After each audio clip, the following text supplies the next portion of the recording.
The Rockstar and the Billionaire. Book 4 in the Romance Island Resort series. Written by Demelza Carlton.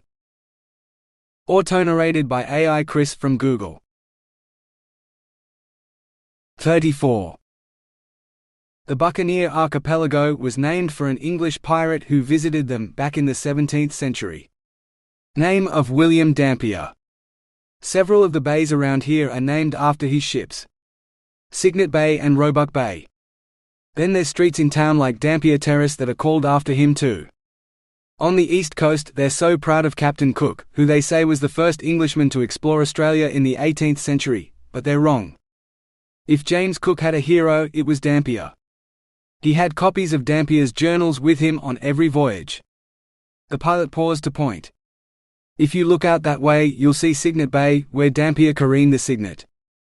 Careening's what it's called when they haul a ship out of the water to clean all the muck off the bottom, so it can sail faster. Speed was important to a pirate ship, or they'd never catch the spice-laden Dutch ships, carrying their cargo from Batavia back to Holland. So they'd tip the ship on its side, and scrape off all the barnacles and seaweed until the hull was clean again. With the 14-meter tides in here, they could have floated the ship in at high tide, waited a few hours for the tide to slink out, and the ship would be left high and dry. She'd be stuck there until the tide came back in, or longer, if they judged the tides wrong and ground the ship too deeply in the soft limestone sand. You'd think with all our modern tide schedules, accurate charts and depth finders that wouldn't happen anymore, but a couple years ago, true south, one of the big cruise ships grounded on a sandbar on a really high tide.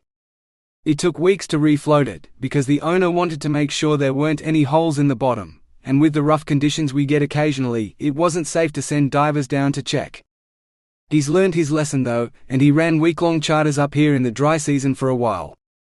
The last couple of years the boat's been floating accommodation for the construction crew at one of the oil and gas platforms off Karratha, but that's all finished now, so last I heard, he'll be offering charters again this year. If you come back in a month or two, maybe you'll be able to book one.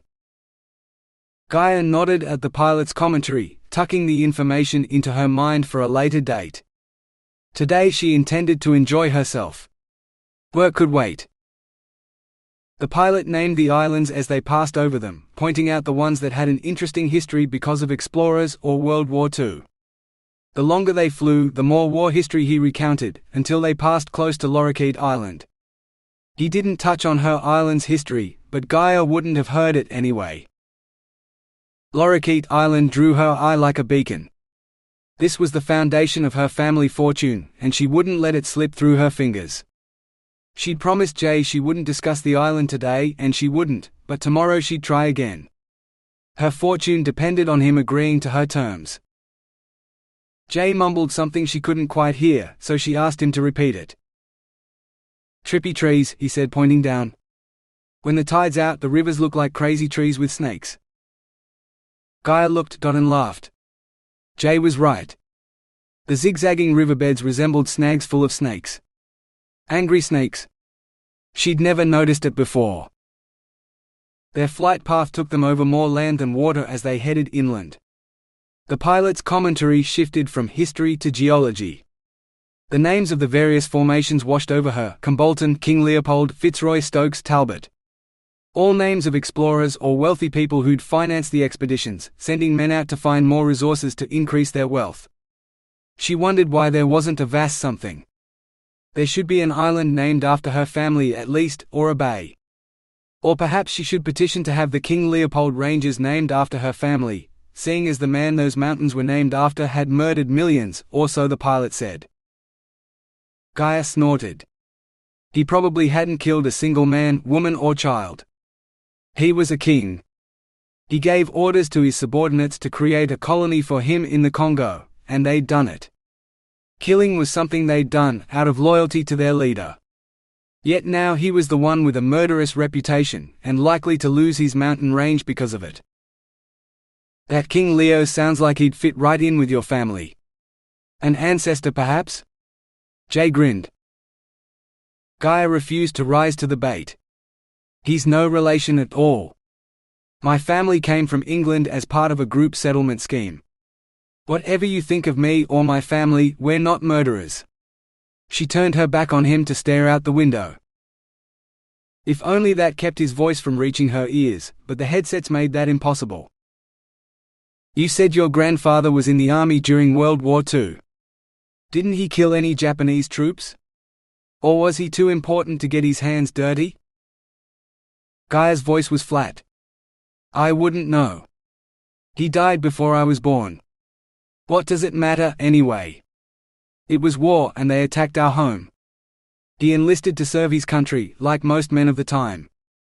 And when he came home, he did his best to provide for his family with what he'd learned in the army. He knew Lorikeet Island held enough iron ore to make his fortune, if he could find a way to mine it. He did, and now I'm trying to keep his dream alive and his mine open." She was talking about work again. What else was there truly? "Maybe it's time to close the mine and give the island back to its traditional owners. I heard from some of the local Aboriginal people that it was one hell of a fishing spot before your family started messing with it." Jay folded his arms behind his head. "If I wait long enough, I'll be able to buy the island off them and restart the resort with those old buildings. I might even keep that big old house for myself, so I can watch those humping whales. The whale researchers can use it when I'm not there, of course. Can't deprive the experts of the biggest live porn show on Earth." Gaia's heart constricted in her chest. Losing Lorikeet Island to him? No. Absolutely not. She'd never let that happen. She breathed deeply, forcing herself to stay calm. "I can't believe you haven't bitten my head off yet. My sister would have slapped me by now. Don't you ever get angry, baby?" She turned to stare. "You mean you're baiting me on purpose? It won't work. A billionaire doesn't lose control, or they lose everything." "So?" "Idiot. A broke billionaire isn't a billionaire anymore. They're nobody," she informed him. To her shock, Jay just laughed. "Where do you get this shit? Some how-to-book for stuck-up rich people? Or that ultra-exclusive private girls' school you went to that taught you to walk with your nose in the air? That's not how the world works. You can't control it. The sooner you learn that, the better. All you can do is take risks and hope they pay off. And if they don't, you pick yourself up, learn from your mistakes, and don't make them again. Fuck, I might be a billionaire now. I don't know. But I'll never be nobody. Never was either. I was always me, with a plan and a dream and my music. Take away all the money and fame and I'll still have that. Of course, if I lost all my money, nothing would take away the fact that I'm still a rock star. I could call my agent and have a new recording contract tomorrow, book a couple of tours and record another album, and I'd be back in business, raking it in again. Anyone who told you you're nobody without your money is fucked up." Gaia wondered what her mother would have said to that. Nothing, probably. Morrigan wouldn't have listened, or she'd have pretended not to hear a word of it. What did Jay know, anyway? He hadn't been studying business and wealth principles since he could talk. He wasn't born to head a billion-dollar business. No, he'd earned his money through luck and a little talent. You don't understand. I'm happy in my ignorance, baby.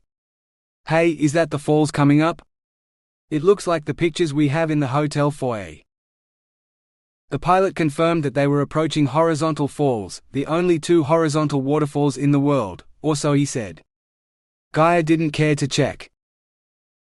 Fuck, you won't find anything like this anywhere else in the world.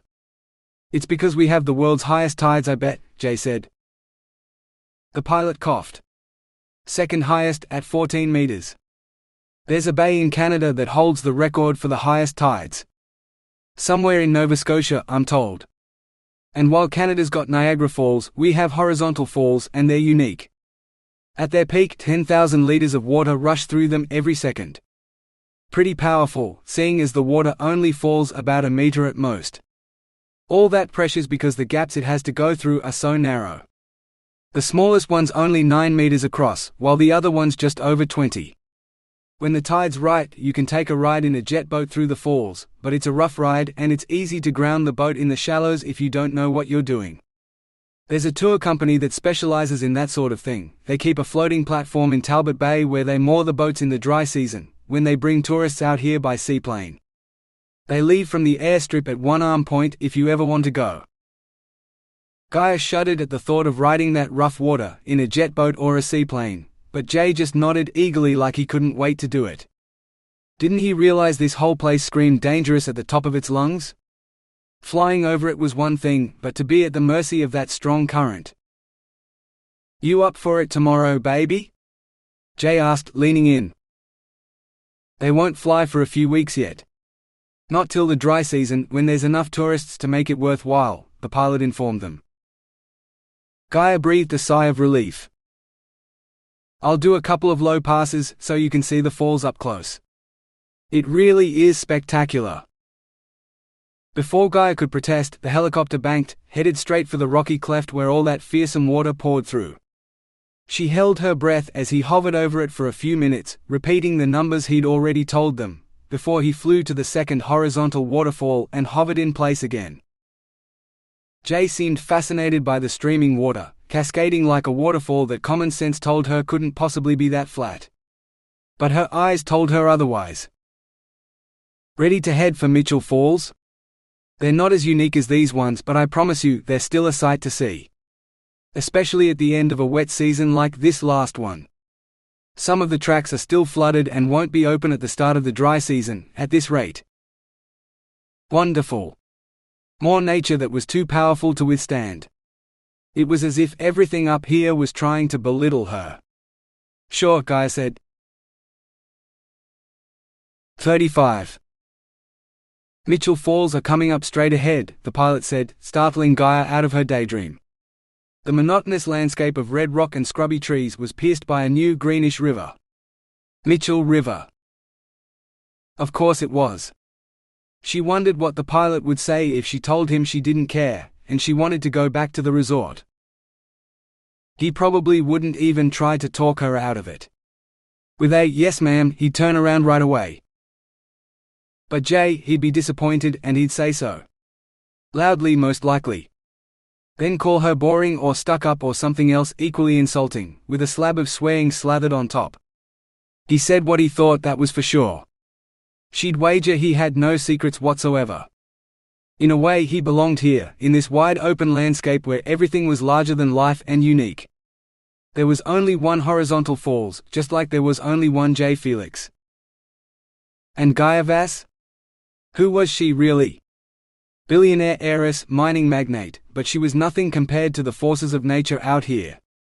One cyclone destroyed her mind before the giant tides engulfed what remained. The rain and the rocks and the red dust conspired to wipe out the mining camp before she could begin to rebuild, and this rugged land that wanted her gone had all but embraced the man at her side, enticing him out here, weaving some sort of spell over him before handing him everything she wanted.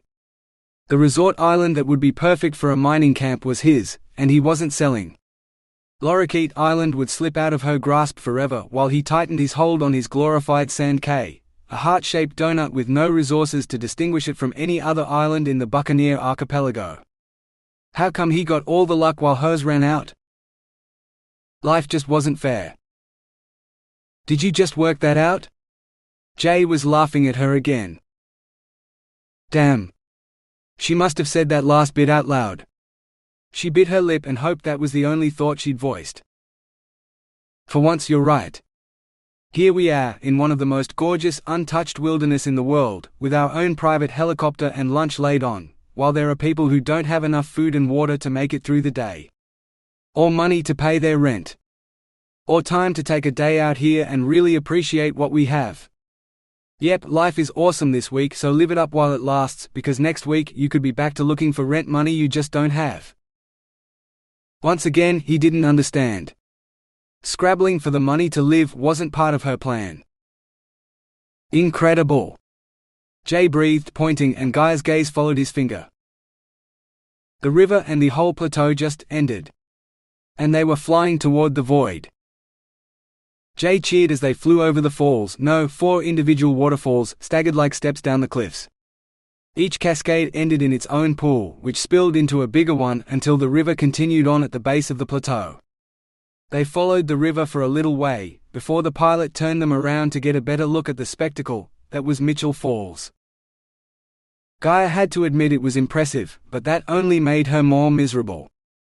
Another of nature's wonders she couldn't hope to compete with. Her company mined more of this state than any other, and it was barely a drop in the ocean, or a pebble on a mountain in a mountain range that stretched forever. "Tell me we're landing. I need to swim in that." The desire in Jay's voice was unmistakable. Desire for a damn waterfall? Gaia shook her head. She felt awe and insignificance, while this madman felt lust. She'd never understand him at all. Never. 36. The pilot set them down on the permanent helipad on top of the plateau. Gaia could hear the roar of the falls the moment she stuck her head out of the helicopter. Mitchell River and the top of the falls is a short walk that way. Sho pointed. But the lookout and the best way to the pools is down that trail. A signpost beside a rock cairn confirmed it. "What do you recommend first?" Jay asked. Sho shrugged, pulling a cloth-wrapped bundle from under the seat. "See the top first, seeing as it's closer. That'll give me some time to make sure the trail's clear." He threw the cloth back into the helicopter, and Gaia's eyes widened as she saw what it had covered. It looked like an old-fashioned sword belt, with a sheath and the handle of something sticking out it. "What do you need a sword for?" she said. Sho laughed and pulled out the blade. "It looks short for a sword and not as shiny. It's a machete, and I'll need it to fight my way through." He slid it back into its sheath before slinging the belt over his head, so the blade sat diagonally across his back. Gaia backed toward the helicopter. "I didn't come here to fight people. It's too dangerous. Take me back to the resort right now." Now both men were laughing. Sho held up his hands and attempted to explain, "No, no. Not people. Plants. It's the end of the wet season, and the national parks just opened to the public this week. No one's taken this path for months, and the scrub will have tried to reclaim it. After record rains like this year, everything will have grown wild. It'll be slow going without it. And it's a steep climb back up, but I look like a bloody fool carrying that when I might need both hands to climb, so the sheath keeps it out of my way." "I don't know why you don't get a samurai sword, like Baz suggested." "The tourists would love it," Jay said. Sho shrugged. "Perhaps. I like this blade better though. Samurai fought people, not Australian hardwoods. A samurai blade might not be equal to one Aussie tree." Gaia still didn't want to let go of the helicopter. The steel was a comforting piece of civilization under her hand. Once she let go, she truly would be in the wilderness. Could she trust these men to take care of her? "Come on, baby. I want to stand on the top of the falls and see if I can get an echo going." Jay offered his hand. She wanted to go home. Not just the resort, but home in Perth, where everything was familiar and not frightening. But that would disappoint Jay, who she'd invited on this adventure. She owed it to him to at least see it through. "I'll protect you from the plants, baby. I didn't let the mud crabs get you on the beach, though I couldn't save your shoe." Jay's grin was surprisingly reassuring. He was right, she realized. He'd carried her off the beach in the rain when she was stuck. Reluctantly, she wrapped her fingers around his, tightening her grip as she relinquished her hold on the helicopter. Jay hurried along the track, which ran right to the edge of the river. The cliff where it ended was frighteningly close, but Jay didn't hesitate. He waded into the water up to his knees and stood a few short meters from the edge. Cupping his hands to his mouth, he let loose a deafening coo-ee-ee. When no sound bounced back, he tried it again, louder still. The man sure had a decent set of lungs on him. Gaia wished she'd seen him belt out one of his songs, but Mother had always dismissed concerts as uncouth, so she'd never been to one. Now she wished she'd flouted Mother's rules just once so she could see him perform. The gorge before him didn't faze him in the least. Gaia wondered if anything did. Not for the first time that day, she felt a pang of jealousy for the charmed life that belonged to Jay Felix. 37. When they returned to the landing area, they found Sho rummaging around in the back of the helicopter, no longer wearing his machete. "That was quick," Jay remarked. I thought you said you had to hack a path to the bottom of the falls for us. Did the trees all take one look at your mighty sword and quiver in fear?" The pilot emerged with a picnic basket cradled in his arms. "Maybe. It wasn't anywhere near as overgrown as I'd expected. Maybe we're not the first tourists out here this season, or perhaps the park rangers decided to do their job for once and clear the track a bit for the first time in forever. I don't know.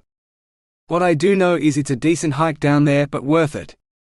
You two head on down to the lookout while I grab your lunch. I'll set it up so you'll have a good view while you eat." "Come on." Jay grabbed Gaia's hand again. This time she didn't hesitate when he pulled her toward the track. After all, the pilot had said it was all clear. It couldn't be that difficult to walk, surely. Their impromptu bushwalk wasn't as hard as Gaia had expected, but she still breathed a sigh of relief when they reached the lookout. She wouldn't have put it past Jay to get lost in the surprisingly dense vegetation. It had looked so sparse from the air. "Now this was worth it," Jay said, standing at the edge of the lookout platform and spreading his arms to encompass the view. "Almost as pretty as the view from the air." Gaia agreed with him. From her vantage point, she could see all four waterfalls, with what looked like an offshoot stream that was far enough from the others to be considered a fifth. She felt dizzy.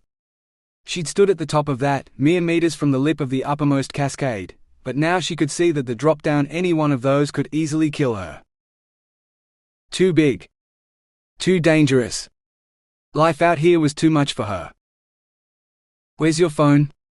Don't you want a picture of yourself standing here?" Jay demanded. "Even you have to admit this beats Lorikeet Island, and you took heaps of pictures while we were out there."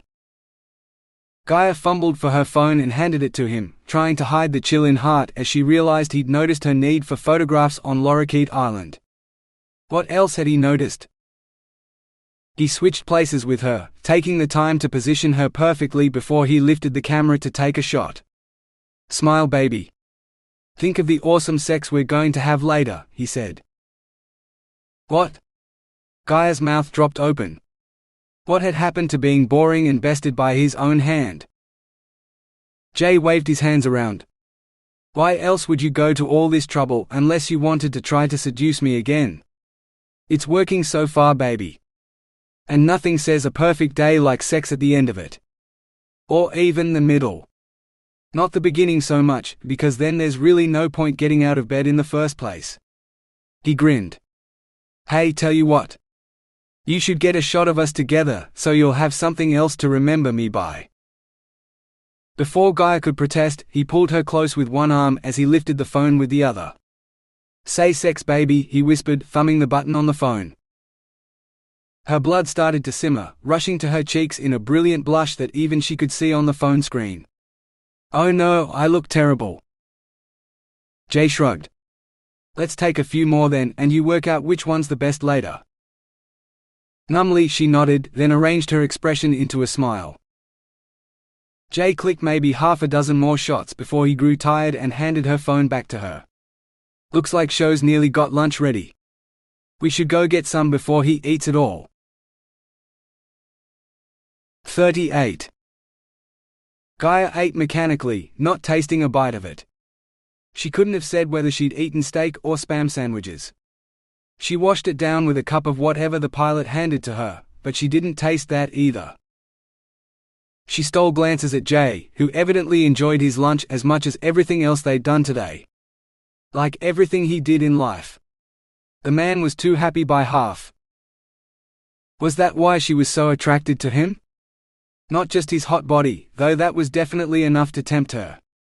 It was his effortless joy at even the slightest thing, without a worry in the world. She wanted a tiny part of that. And he'd thrown the offer of sex out so casually. She couldn't take it seriously, no matter how much she wanted to. For all his insouciance, Jay wasn't stupid. He had noticed the photos she and the pilot had taken on Lorikeet Island. Had he also put all the pieces together and realized why she'd wanted them? All the more reason to keep him happy today and make sure he enjoyed every moment. Whatever he wanted to do this afternoon, she'd be there, because she couldn't seem to stay away from him. And she didn't want to. Jay popped an entire cake in his mouth, his cheeks bulging obscenely as he grinned. "You finished? I feel so hot I'm dying for a swim." Gaia rose, dusting any stray crumbs from her shirt, and nodded. "Grab a bottle of water to take with you," Sho advised, nodding at the cooler box. "And don't swim below the bottom of the falls. Someone saw a crocodile once, so now there's signs saying it's not safe." "Crocodiles?" Gaia halted. She knew they lived up here in muddy rivers and such, but she'd never seen a wild one. Never wanted to, either. "Is it safe to walk down there then?" she asked. Crocodiles didn't just swim, she'd seen them sitting on riverbanks on TV. Sho waved away her worries. "Sure. I've never seen anything bigger than a goanna here, so you should be fine. Like I said, someone thought they saw one once. If that's even true, it was probably lost, and no one's seen it since." "Don't worry, baby," Jay added. "I'll go all Mick Dundee on you if we see one. I've wanted to wrestle a crocodile since I was a kid." Only marginally reassured, Gaia followed Jay down the trail. And down was the predominant direction. Unlike the track from the helipad to the lookout, this one was hard going. She had to climb around or slide down rocks to keep to the path. More than once it was on the tip of her tongue to ask Jay if they were lost, but another rock cairn would appear beside the next steep slope, marking the way, so she stayed silent. Silent except for puffing and panting at least, and the smack of flesh every time she was forced to grab Jay's hand to steady herself or she slammed into him, breaking what would otherwise have been a bad fall. She was certainly getting a workout today, and she'd have the bruises tomorrow to prove it. Gaia wondered if Sho would be willing to bring the helicopter down to the bottom for them, instead of making her climb all the way back up. Sliding down rocks was one thing, but climbing? Didn't you need ropes and special equipment for that sort of thing? Not to mention gloves and all sorts of protective gear. If it weren't so hot, she'd want a padded suit to protect her from the rocks right now. And gloves. She'd broken 2 nails already, and a third was threatening to snap. She'd have to get a manicure tomorrow for sure. After what felt like forever, she heard Jay whooping and cheering. He must have reached the bottom. Sure enough, when she dragged her aching limbs around the bend, the trail widened out into a rock platform that ended in a murky green pool. She wanted nothing more than to immerse her body in what she hoped was cool water, but the pilot's warning echoed in her head. Crocodiles, just like the sign said. So much for a swim. She'd have a dip at the beach when they returned to the resort. And tomorrow, definitely a massage after the manicure. Even better, before the manicure. At least she could feel the splash of the falls here. Gaia closed her eyes, letting the spray mist her skin with welcome coolness. Maybe it wasn't so bad out here after all. "You coming for a swim or what?" Wait, was Jay crazy enough to swim in a river where there might be crocodiles? Gaia scanned the expanse of water before her, but he was nowhere to be seen. Had a crocodile dragged him under to his death? Jay's laughter echoed through the gorge. "Ha! I knew I'd get decent acoustics somewhere. Would have been more fun up the top though. You have to see this." She finally spotted him, at the top of the final set of falls. "What are you doing up there?" "I'm going to be swimming, unless you have a better offer." Jay disappeared from view. A moment later, he emitted a groan. Gaia wasn't sure whether the sound signified pleasure or pain. She crossed to a ledge that looked like she might be able to step onto, and started the laborious climb. It wasn't until her shoulders were level with the top of the falls that she caught sight of Jay's head, floating on top of the pool. He grinned at the sight of her. "I thought you'd never come. Check this place out. It's like a perfect, natural hot tub. Not too hot, not too cold, and just the right depth for incredible sex. Aren't you just dying to try it out?" Gaia's face grew red. "Out here? Where anyone could be watching?" Jay laughed. "Anyone? There isn't another person for miles except for Sho, and he's busy packing up the lunch gear. After that, he'll probably watch ecchi anime under a tree on his phone if I know him." She was sorely tempted. The water looked cool and inviting, Jay looked hot while doing the inviting. "Are you sure it's safe?" "No crocodiles?" she asked. He shrugged. "Not certain. Let me check." He rose to his full height and Gaia realized the water was only waist deep and Jay wasn't wearing anything below the waist. Jay sauntered across the pool, turned and crossed it again. He did a full search pattern, wading through the water from one end to the other until he reached the bottom of the falls from the next pool up. "I'm pretty sure there's a few fish in here, but that's it," he shouted as he lifted his face to the spray. She barely heard him because she was too busy watching. She'd never observed a naked man in the flesh for so long before. The adult films she'd watched this week didn't count, not a single man in them looked as hot as Jay Felix did right now. With every step the muscles in his butt flexed, and she could watch him walk all day. "Come on up, baby. I know you want me, I can see it in your eyes." Gaia didn't doubt it. She'd never felt so hot for a man in her life. For a few minutes while she was in Jay's arms, the world wouldn't feel so overwhelming. She really needed that right now. All she had to do was find a way up from her current ledge to the one level with Jay's pool. Gaia surveyed the cliff, then caught a glimpse of movement below her. She dropped her gaze to the water, where a pair of beady eyes regarded her. Eyes, snout, oh God, the monster's mouth was big enough for her to fit inside, she was sure of it. "Crocodile," she screamed, arms flailing as she tried to point at it. "Cool, really?" Jay appeared on the ledge above her, peering out. "Where?" "I don't see it." Gaia glanced at the water again. The beast had disappeared. She hadn't imagined it. There was a huge crocodile lurking in the water, waiting for her to fall in so it could catch her and kill her and eat her, and she didn't want to die out here. She couldn't die out here. She scrambled down to the rocky riverbank, her eyes never leaving the water, but the murky depths concealed the monster. Gaia sprinted across the flat and hot-footed up the trail. She scraped her shins on rocks, slid and bumped and scratched herself, but she didn't dare stop. She needed to be safe. Safe inside something man-made, where the crocodile couldn't get to her. Her arms ached and her legs burned, but still she scrambled up the slope until the blessed helicopter came into sight. She staggered over to it and reached up to open the door. Only then did she see her hand. Every nail was broken, with only a few shreds of polish left, and it was hard to tell if those really were polish or dried blood. There was plenty of fresh blood too, where she'd torn her nails or scraped her palms on the rocks.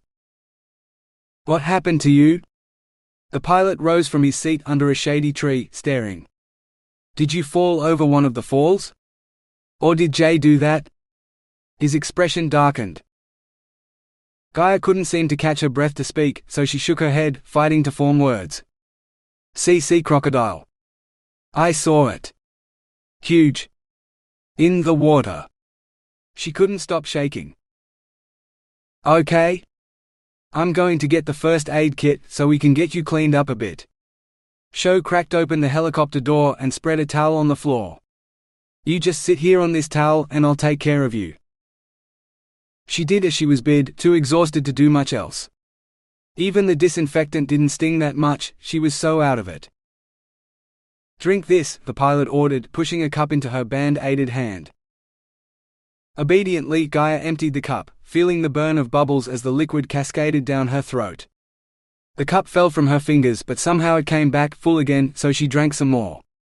Didn't matter what, as long as she was in the safety of the helicopter, where crocodiles couldn't reach her. "Put this on." Darkness engulfed Gaia until the pilot pulled the t-shirt over her head fully. She slipped numb fingers through the sleeves and pulled the hem down.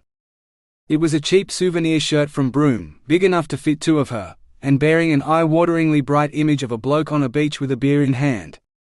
She wouldn't be seen dead in it at home, but now it took away the chill she couldn't seem to shake. When it looked like the pilot was finished with her, or he'd run out of band-aids, she wasn't sure, Gaia crawled onto the seat furthest from the door and curled up.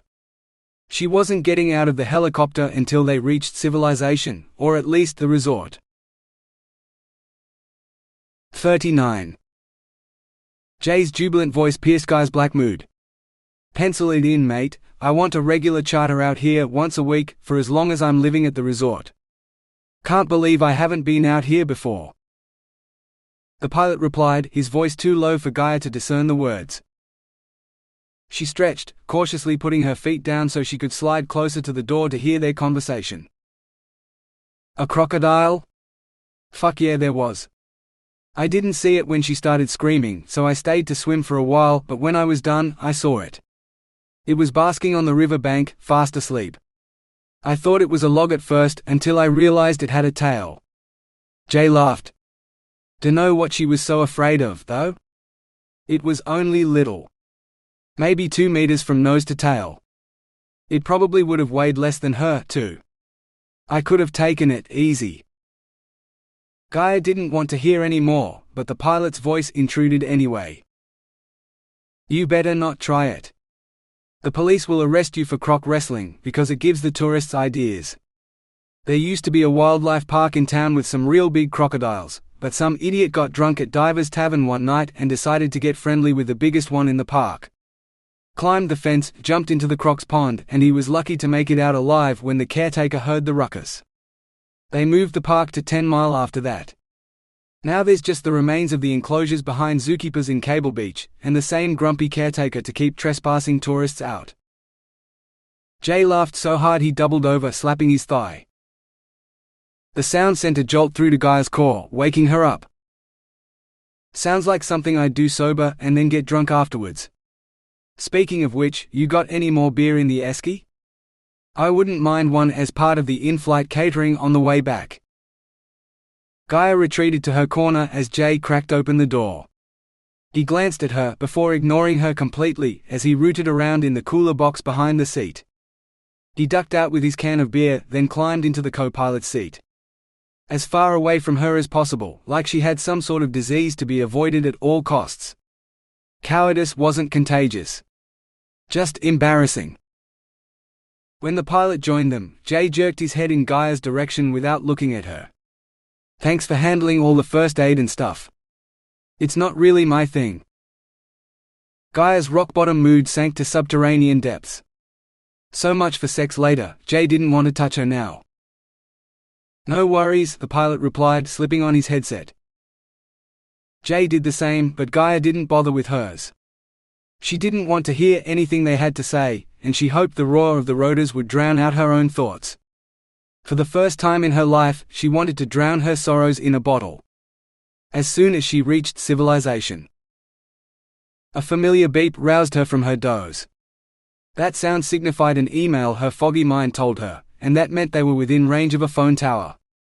As if to prove her point, the helicopter tilted sideways and Gaia caught a glimpse of buildings nestled between palm trees, before all she could see was the aqua blue of the lagoon. The resort. Thank goodness. She tapped her phone screen, hoping the email would provide a welcome distraction until her feet touched solid ground again. Her hopes were dashed when she saw it was an urgent message from Stuart about Lorikeet Island. Gaia was tempted to ignore it, but 25 years of her mother's mantra, business always comes first, squelched that idea before it had fully formed. Sighing, she opened the email. The text was brief. He needed her written approval for mass layoffs at the mine. Every day she delayed, they'd be paying for workers they no longer needed for a closed mine. No. Closing the mine meant losing the island. Tears blurred her vision until she couldn't see the message from Stuart anymore. No. She couldn't cry. She hadn't shed a tear at her mother's funeral. She couldn't take it anymore. She was too spent after the day to do anything to stop the tears from cascading down her cheeks, a poor imitation of the falls today. And just like the falls, they kept on flowing. What's wrong, baby? Jay sounded worried. I don't want to lose my island, she whispered. Grandfather and mother will never forgive me. Jay snorted. Baby, last time I checked, they were both too dead to care what you do with your island. His insensitive statement was enough to push her into action. Leave me alone, Gaia ordered, shoving the door open so she could make her escape. Her stiff muscles protested after sitting so long, but she was determined to make it to her villa before anyone else could see her cry. Jay and the pilot were bad enough. After all, she wouldn't be in this mess if it weren't for Jay. If he'd just sign the contract and hand over the resort, instead of being such a stubborn jackass.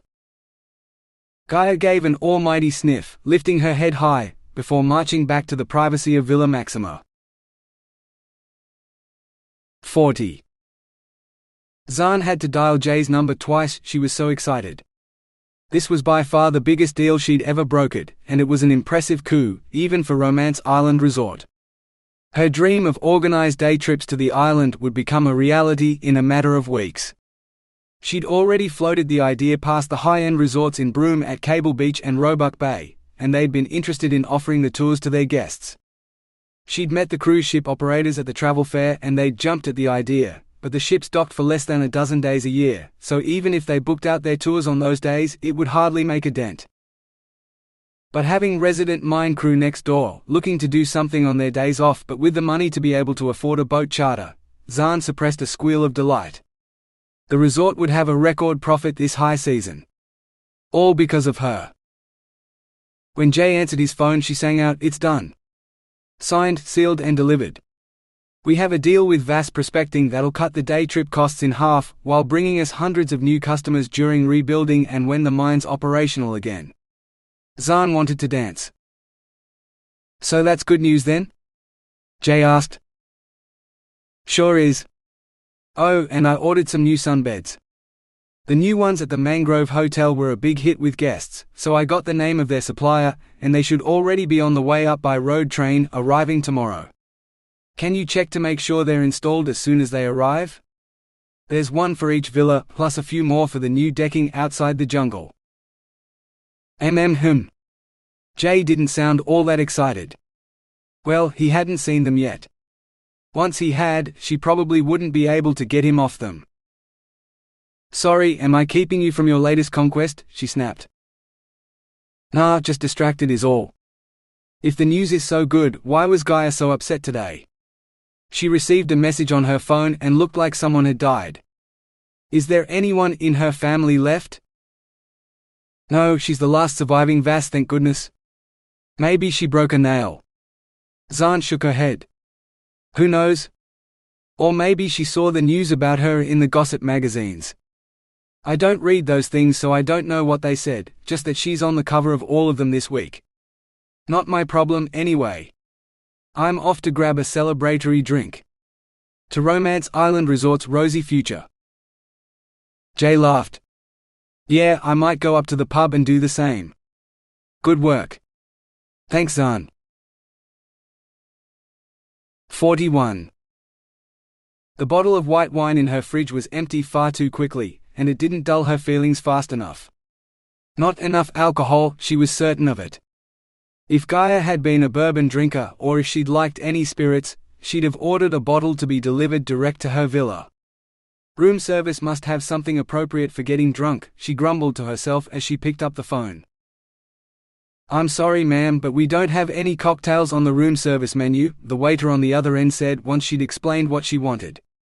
"What with the heat and the distance from the bar to your villa, they don't travel well. If you give me a list of your preferred cocktails, I can send a bartender over with the ingredients and he can make those for you in the privacy of your villa." "Do that then," Gaia snapped. "The earliest I can get an extra bartender to the island is next week, ma'am.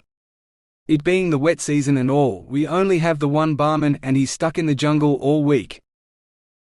"Then send someone to pick him up. Why did things have to be so hard?" The waiter laughed, which turned quickly into a cough.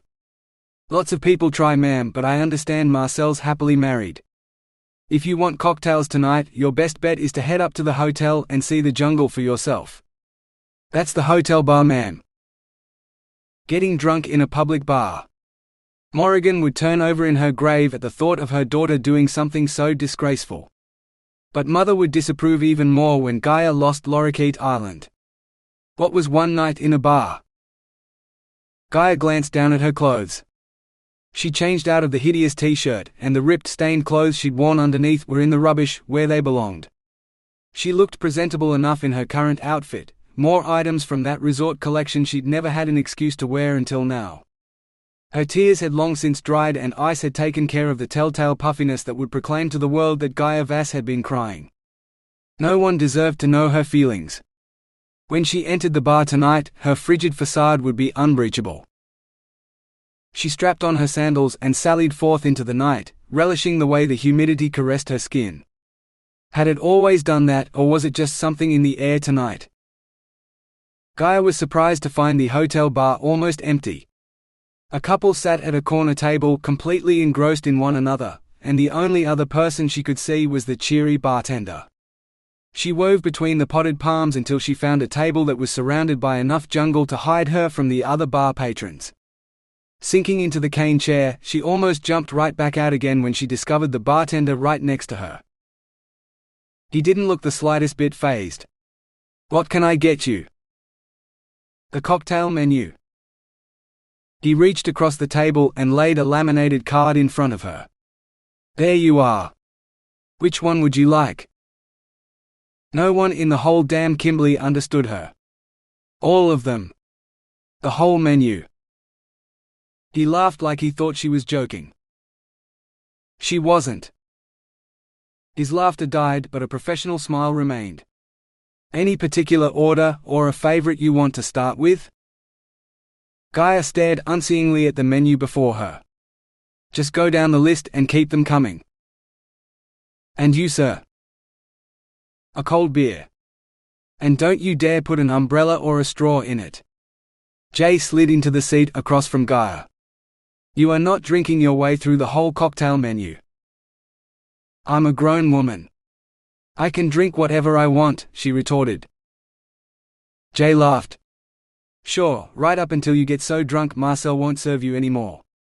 Medical evacuation for alcohol poisoning isn't pretty, and it's hardly responsible service of alcohol, which Marcel prides himself on."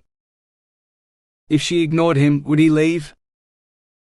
She kept her silence until the drinks arrived. The first cocktail on the menu was something called a fluffy duck she found, which smelled of rum and coconut and all things tropical. Everything she usually loved about her rare holidays, but not this time. "Better get us some food to go with this." "Whatever you got, mate. This one's a lightweight."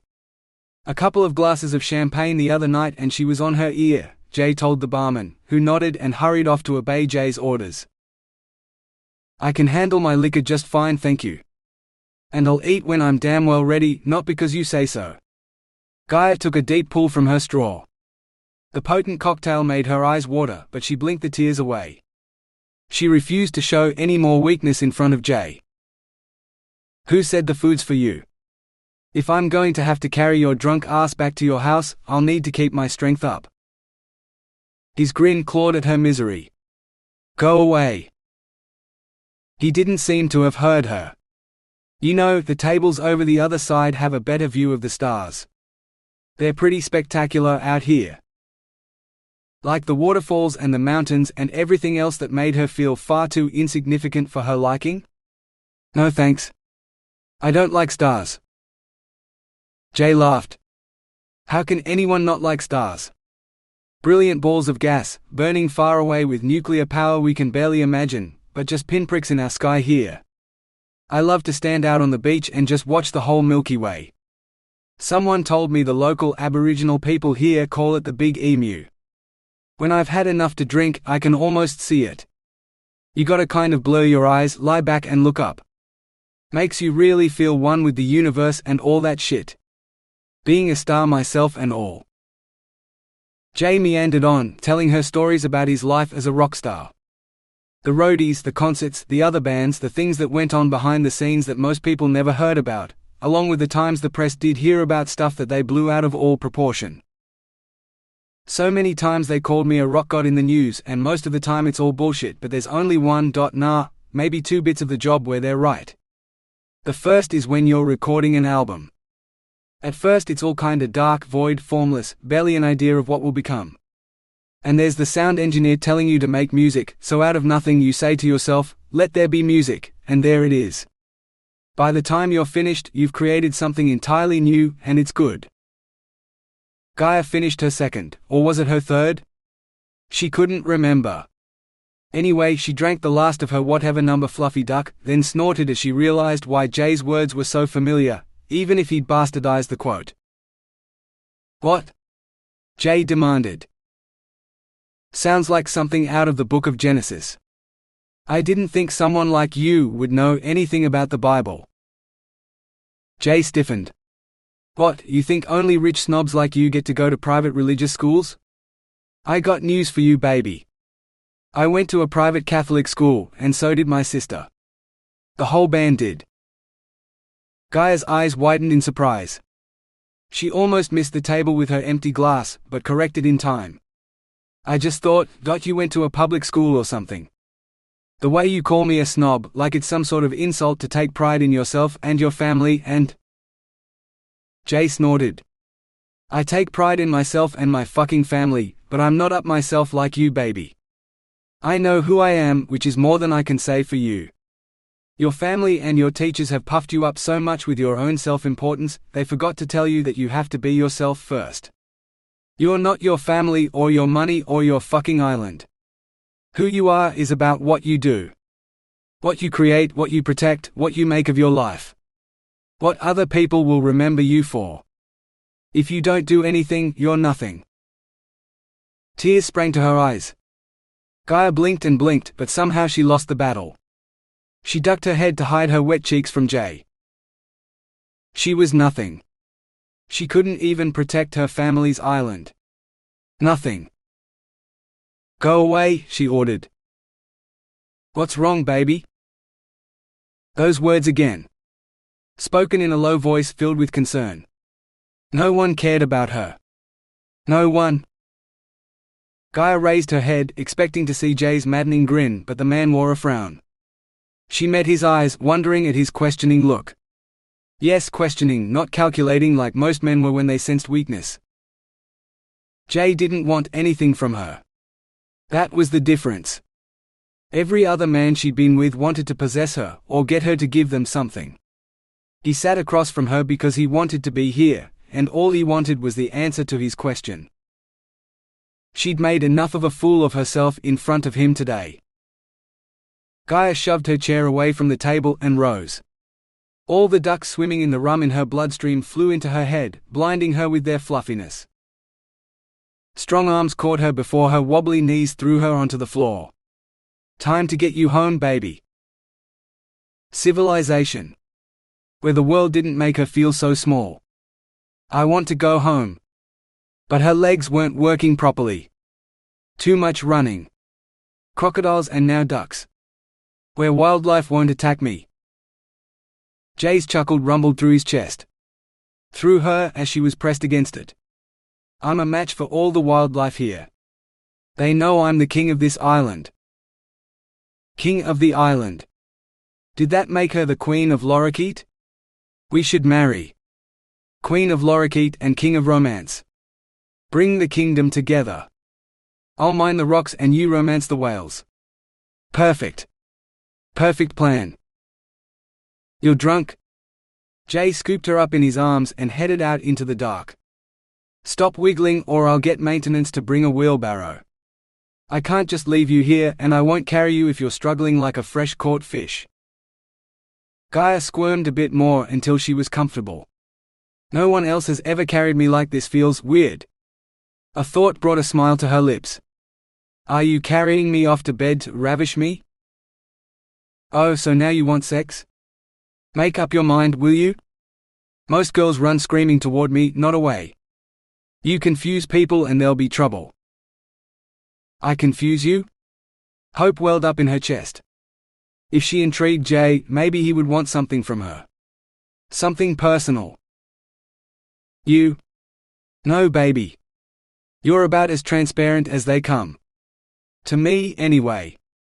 Nah, but you might have given the pilot the wrong idea today when you ran away from me. I don't hurt women. Never. He got the wrong idea once when I was role-playing a bit with a girl. He tried to get me arrested for having a bit of fun.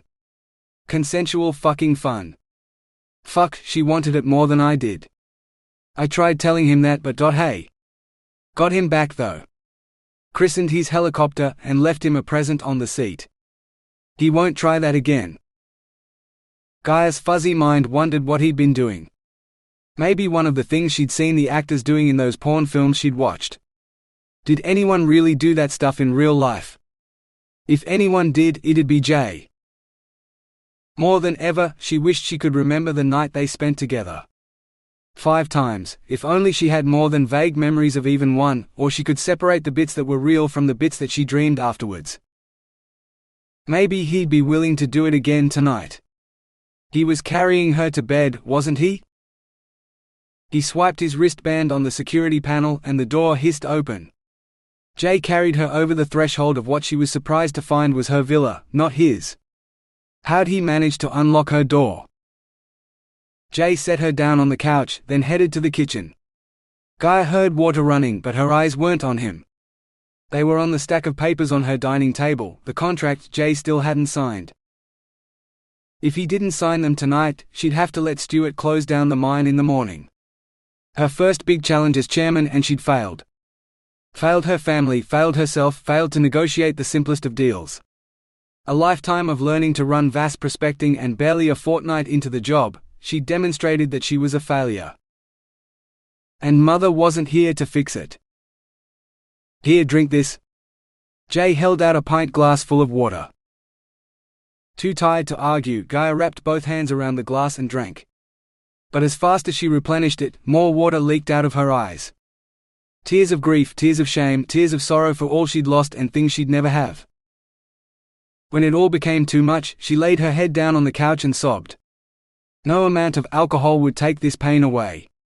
No amount of anything would help. She cried until she had no tears left, and her mouth was so dry she needed another drink. Gaia lifted her head off the couch, peering at the glass to see if there was any water left. The glass was full.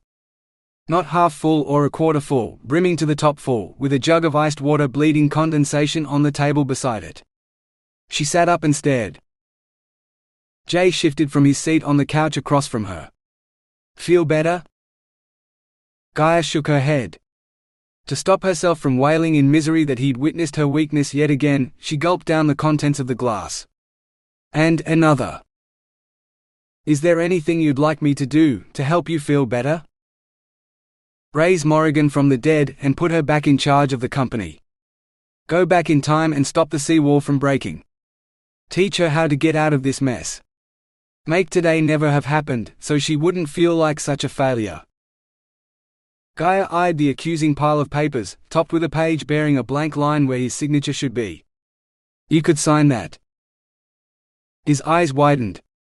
I was thinking more along the lines of a quickie on the couch, but I could do that if you prefer. If it'd help. Was he joking? After all their arguing and his stubborn resistance, now he was willing to sign them? So if I asked you whether you wanted sex or my autograph on your papers over there, you only want my autograph? Jay didn't look like he believed her. Not even a night of the most incredible, mind-blowing sex would make up for the magnitude of her failure if he didn't sign the agreement. Because in the morning, she'd still be a failure. Yes, she whispered. She farewelled his gorgeous body with her eyes. All right then. Jay picked up a pen, clicked it once and scrawled his signature. So you're okay now? Don't need anything else from me? Gaia shook her head, unable to believe her eyes. Good night then. Whistling, Jay ambled out of the villa. 42. When Gaia woke up on the couch the next morning, her eyes darted first to the table to see if the papers were still there. Yes, they were. Groggily, she clambered to her feet, wincing as every bit of her body protested. Actually, not every bit.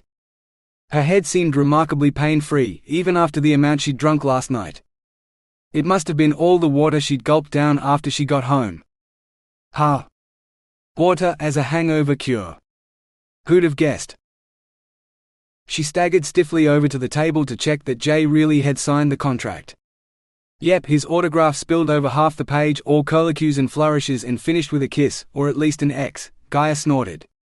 So much for a businesslike signature like she'd cultivated for 2 decades. Jay made a performance out of it, like he did everything else. Show off. Whooping in the jet boat in Yampi Sound, shouting across the gorge at Mitchell Falls, and even suggesting sex in that pool between the Cascades, like he wanted the whole world to see how good he was. He loved it up here. The islands, the landscape, the wildlife, it was all larger than life, just like him. And it left her aching just like he did. Gaia made herself a cup of tea and sat at the table, pulling the papers toward her. What had made him sign them? After all his arguing, he'd agreed without a murmur last night. She wished she'd been thinking more clearly, but those cocktails had fuzzied her brain something awful. She should have invited him back to her bedroom to celebrate the agreement. Then she'd still be in his arms instead of clenching her thighs against the aching emptiness inside. How much beer had Jay had to drink last night? Was he drunk too? She scrutinized the signature. It looked clear and unwavering, more readable than her own on a good day. But then, Jay had spent the last 6 years autographing anything his fans thrust at him. He could probably manage a legible signature, no matter how much he'd had to drink. It must be a rock star thing. So he could sign stuff drunk. But did that mean he understood what he'd agreed to? What if he hadn't? Gaia's blood ran cold. If she tricked him out of the island he loved, he'd never speak to her again. Never look at her the way he had last night. Sex would certainly be off the table. And she'd lose the only man who cared for her, not her money. Because he didn't need it. Oh God! What had she done? 43. The whole time she was in the shower, Gaia debated with herself over what she should do. Stuart expected to receive her response to his request to fire the mine staff today.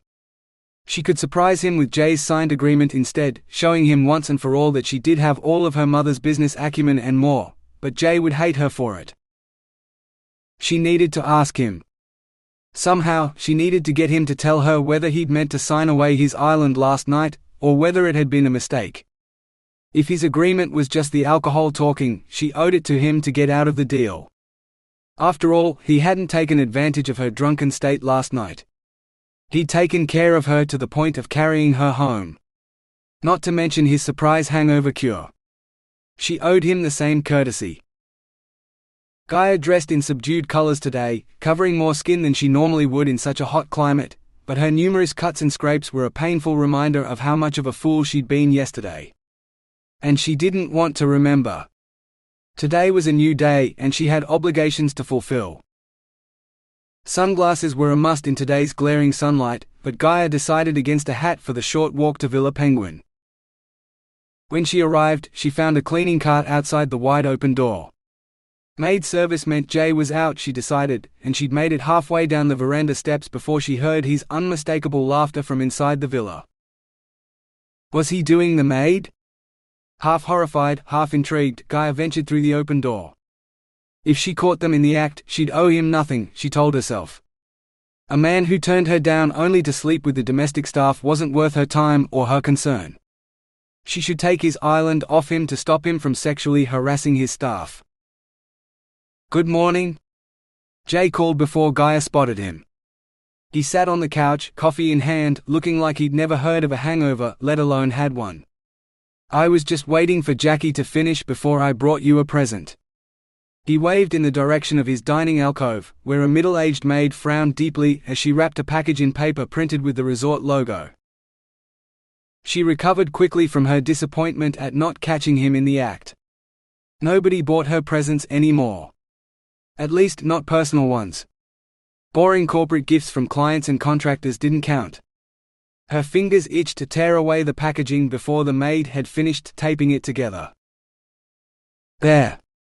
Done. The maid's eyes darted from Gaia to Jay. Do you still want me to deliver it to her place, or are you going to give it to her yourself now? Because if you've got a visitor, I might pop over to Villa Maxima and clean there first. Jay shrugged. Suit yourself. Come back and kick us out of here when you need to. A maid would never have been allowed to interrupt a conversation in her mother's house, let alone ask them to leave so she could clean. They were servants, at least while they were on duty. Their job was to be invisible, not join in the conversation. Jay didn't seem to have a problem with it though. Thanks for doing the wrapping, Jay continued, crossing the room to retrieve the package. Never could wrap shit to save my life. Those Christmas gift wrapping services in shopping centers were the only reason anyone ever got wrapped presents from me. Or I bribed my sister to do it for me. Wouldn't surprise me, the maid muttered on her way out. Gaia wasn't sure what to make of that exchange. Finally she said, "You're very familiar with your staff." "Of course. When I see them every day, I should be. Jackie's son's training to be a pilot. When he's qualified, he wants a job flying tourists around the Kimberley. He's already promised to take me up for some aerobatics when he's next in Broome." Jay grinned in anticipation. "Lee from maintenance swore he'd let me know when we get another tiger shark in the lagoon, so I can help fish it out. Usually he likes to fight the big fish himself, but the last one took a bite out of the boat, so we needed a new one. Seeing as I had to pay for the new gear, I want to be there when we get to test it out." "So retirement at the resort isn't like being a rock star then?" she asked.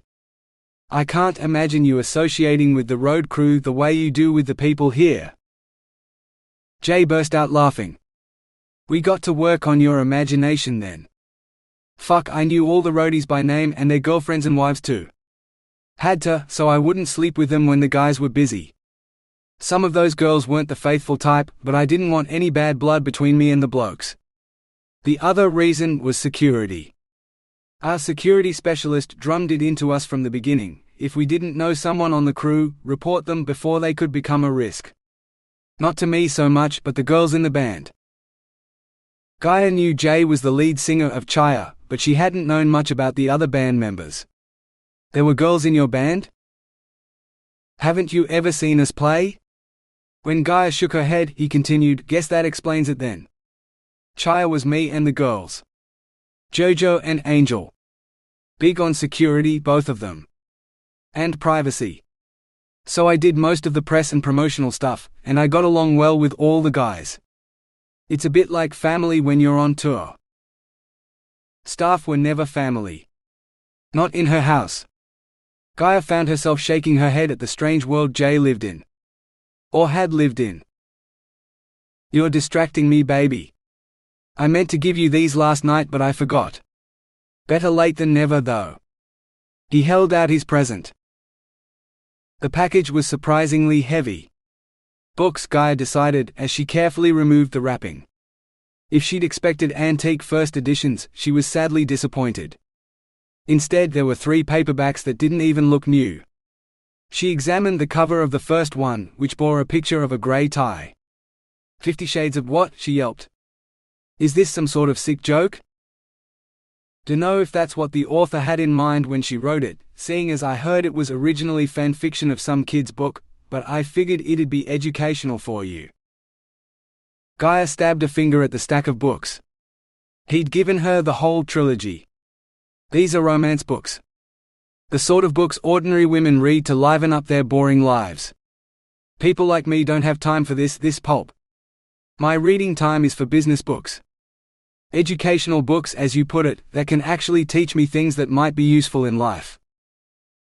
Jay's expression grew thoughtful. "Oh, I think you can learn plenty from romance books. Especially about livening things up, baby." His eyes flashed. "Maybe this is why what you call ordinary women are so awesome in bed, and girls like you wouldn't know which bit goes where. People like you should make time for romance books, because life without a bit of romance is what's boring. You don't know the first thing about billionaires, except that you happen to be one. Broaden your horizons, baby. Find out what rich people are really like." "Romance books are nothing like real life," Gaia replied weakly. "Have you ever read one?" Jay demanded, not waiting for an answer before he went on. "Jackie's read every one in the resort library, she tells me, so I asked her to start you off easy. She's been working here at the villas since the resort opened. She's met more VIPs than I have, and that's saying something. And she says the kinky stuff they get up to, well, the books barely scratch the surface. Particular tastes? She's seen things that make me look like a monk in comparison." He wrapped the paper loosely around the books again and thrust the package at her chest. "Here, take it home and get reading. If you want more, head to the resort library. And when you're done, if you want to really lose control and try a ride on the kinky side, then come back here and find me." Jay turned her round and marched her down the passage to his front door. He waved it open and pushed her out onto the veranda. "I'm partial to a pair of handcuffs personally," he said before the door slid shut. Gaia wanted to throw the books on the ground and hammer on his door, until he opened it again. She held her wristband up to his scanner, but it only gave her error messages and didn't open. Damn Jay Felix. If he wouldn't let her back in, she wouldn't ask him about the contract he'd signed. It wasn't until she stormed back inside her own house that she realized she still clutched the books to her chest. She dropped them on her own dining table, determined to tell the maid to take them back where she got them. Before she could open her mouth, she heard the woman say, "Bloody good books there. They were my first introduction to BDSM erotica. When you're done with them, let me know and I'll get you something a bit hotter. Or if you're feeling a bit experimental, check the room service menu in the bedside cabinet. This is Romance Island Resort after all. We cater to all tastes." Gaia spluttered. What sort of woman did the maid think she was? Before she could ask, the woman was gone. 44. Gaia's walk on the beach did little to calm the storm inside. There was plenty of anger at Jay and his staff, but underneath it she still worried about the contract. She couldn't send it without asking him, but she couldn't look at him without wanting to slap him. Like he'd slapped her that night they spent together. Her core muscles clenched at the thought of how hot that had been.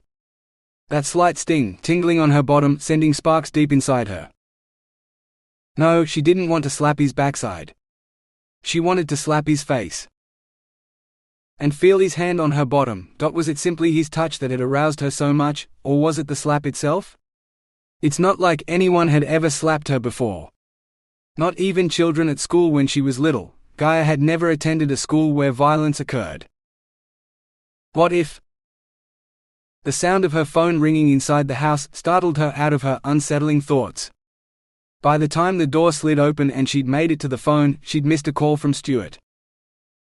Gaia considered ignoring it, but she knew she couldn't. He'd only call back. She hit the return call button on her screen and waited a moment for the call to connect. "How's your holiday?" Stuart greeted her. It was on the tip of her tongue to tell him she wasn't on holiday, but Gaia swallowed and said instead, "Hot. With beaches and cocktails. It's rained all week here. Autumn is awful. I wouldn't mind a tropical holiday, but some of us have to work for a living." Stuart sounded bitter. "I called because I sent you an email and you haven't replied. Your mother insisted on approving all shutdowns and layoffs when this many staff are involved, but it's really only a formality. All the notices are drafted and ready to go tomorrow, but I need your approval in writing today, or we'll have to recalculate all the severance pay and it'll cost much more. The company can't afford a delay, not with production halted at Lorikeet Island and current prices. The Chinese market." "I got your email." Gaia kept her tone emotionless. "Is it really necessary to close the mine?" Stuart laughed as if she'd made a joke. "Miss Vasse, the mine at Lorikeet Island is underwater. 20 meters of it, I'm told. Unless you're aware of an underwater mining technique that you'd like to try?"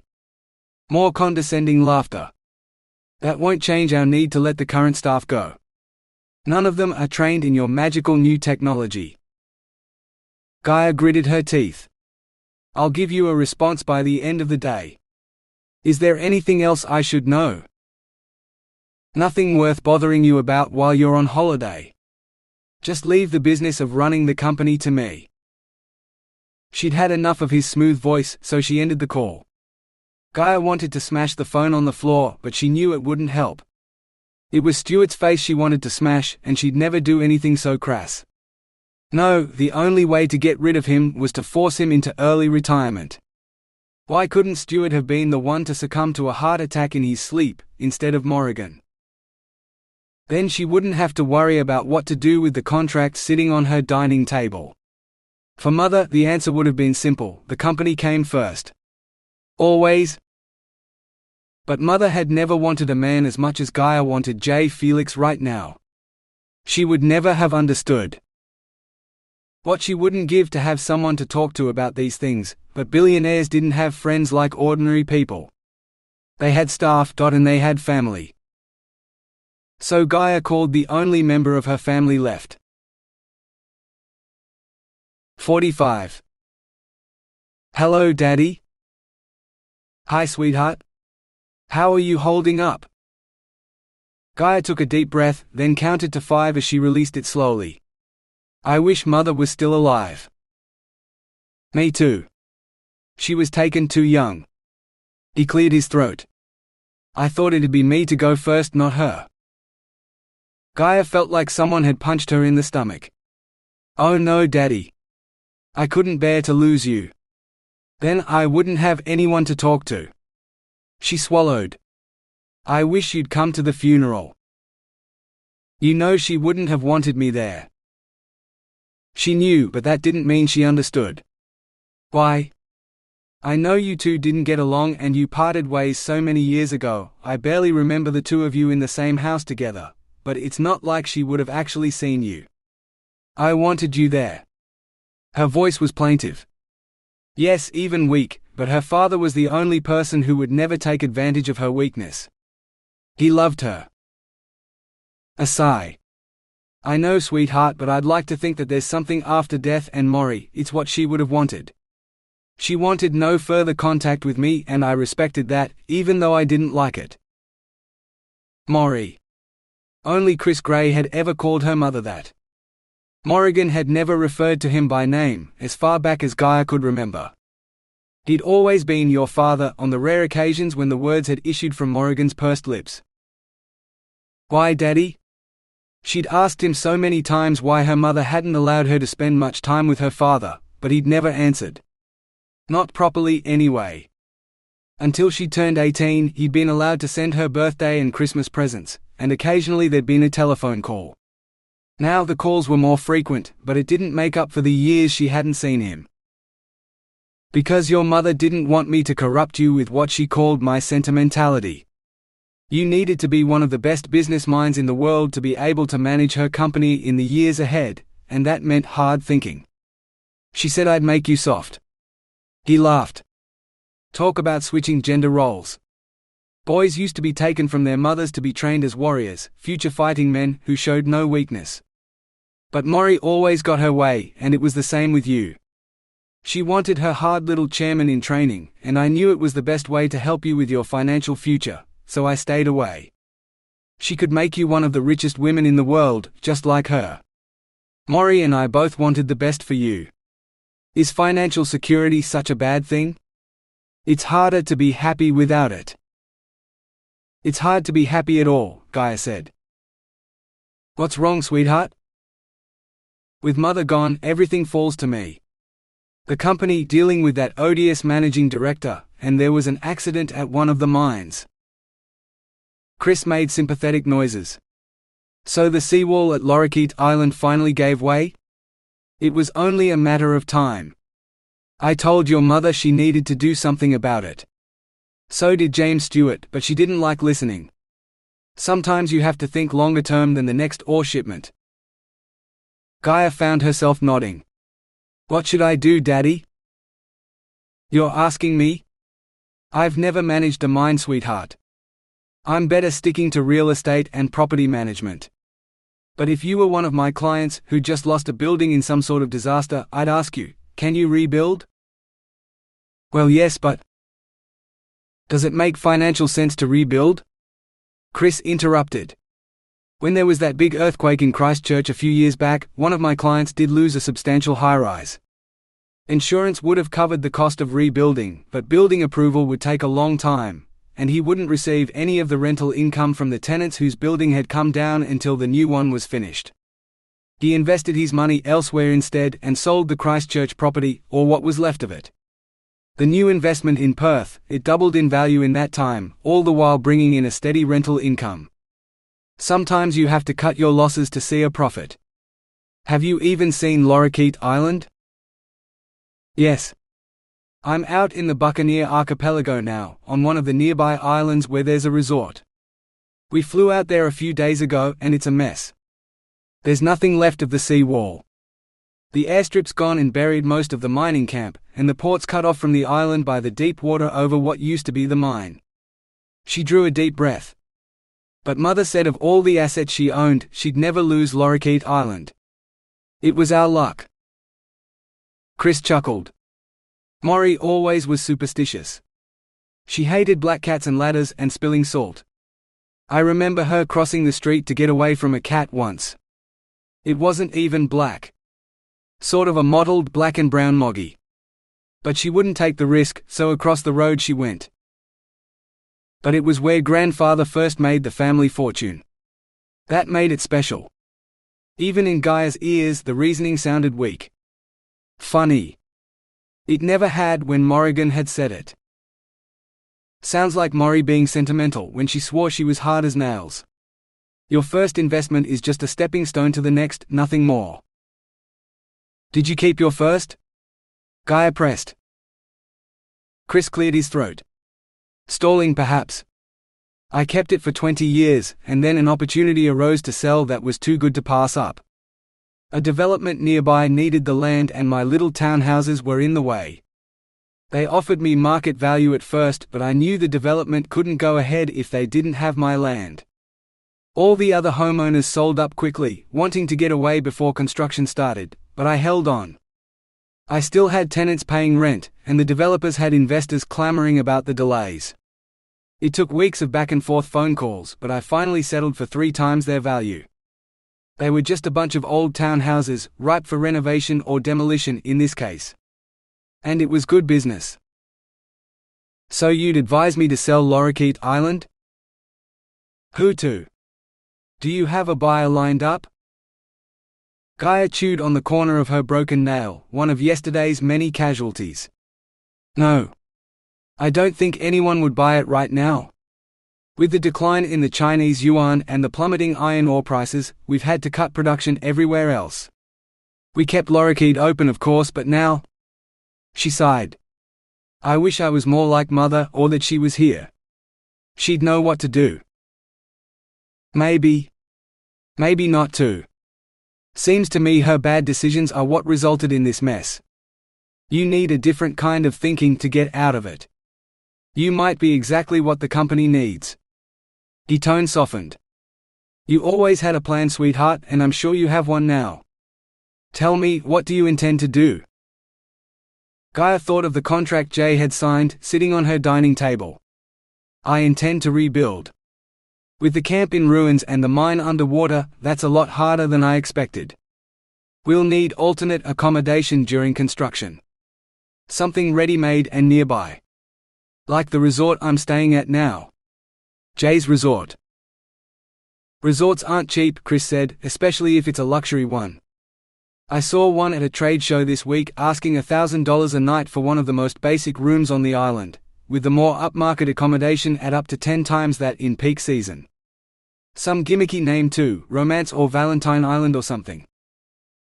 Gaia found herself nodding. Yes, that's the one. Even with a substantial discount, their prices are much too high for staff, even in the short term. When iron ore prices were at their peak a few years ago, we might have considered it, but not now. She took a deep breath. So I offered to buy the resort. Chris laughed. I bet that didn't go down well. That place was on the market a year ago, and it was overpriced then. The owners wouldn't want to sell at a loss. He didn't.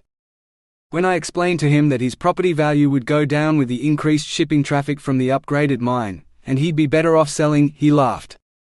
Like he didn't understand a thing about real estate. Chris cleared his throat. Hang on a second, sweetheart. You just handed him a negotiating tactic he could use against you. No wonder he laughed. Because if he blocks your upgrades by not helping you, you won't get him to cooperate at all. He's better off without the mine, and he knows it too. I thought the new owner would have to have more money than sense to buy that overpriced white elephant of a resort, but he sounds more shrewd than I gave him credit for. Who is he? Jay Felix.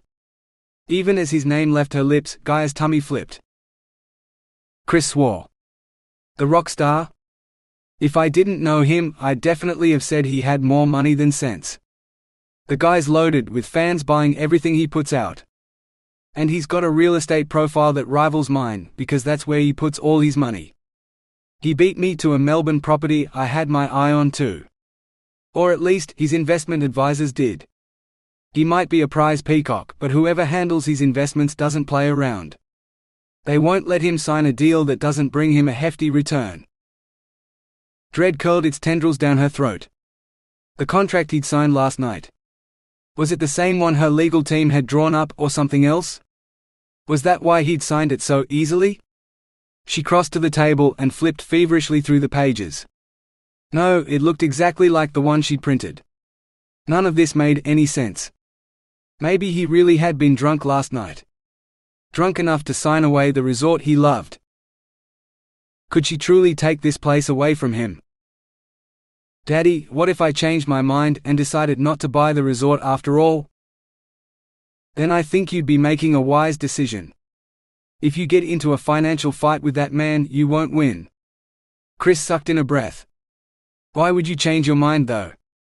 Last time I checked, you were as stubborn as Maury. More so, maybe. When you have a plan, you see it through to the bitter end. Gaia swallowed. What if I don't want it to end, or be bitter? He laughed. Now you sound like Maury when I first met her. She wanted my client's property, and he didn't want to sell. We met for drinks, and one thing led to another, and… Chris coughed. In the end, I did negotiate the agreement between them. She got what she wanted, and I got the biggest commission I'd ever seen for closing the deal. I still think she did it out of love for me, though she denied it. Why didn't you and Mother stay together? Gaia asked. Chris sighed. We separated for you, but I think it was just an excuse, really. I know your mother loved me as much as I loved her, but to her, that was unforgivable weakness. Something that made her softer than the hard persona she portrayed to everyone else, even you. I challenged her, made her feel less in control than she wanted to be. Something she just couldn't handle. So she lied to me, said she no longer loved me, and made me leave. I was her one weakness, and she was the love of my life. So you're saying, in order to be the chairman Mother was, I shouldn't fall in love? Because it's a weakness? Gaia's heart sank.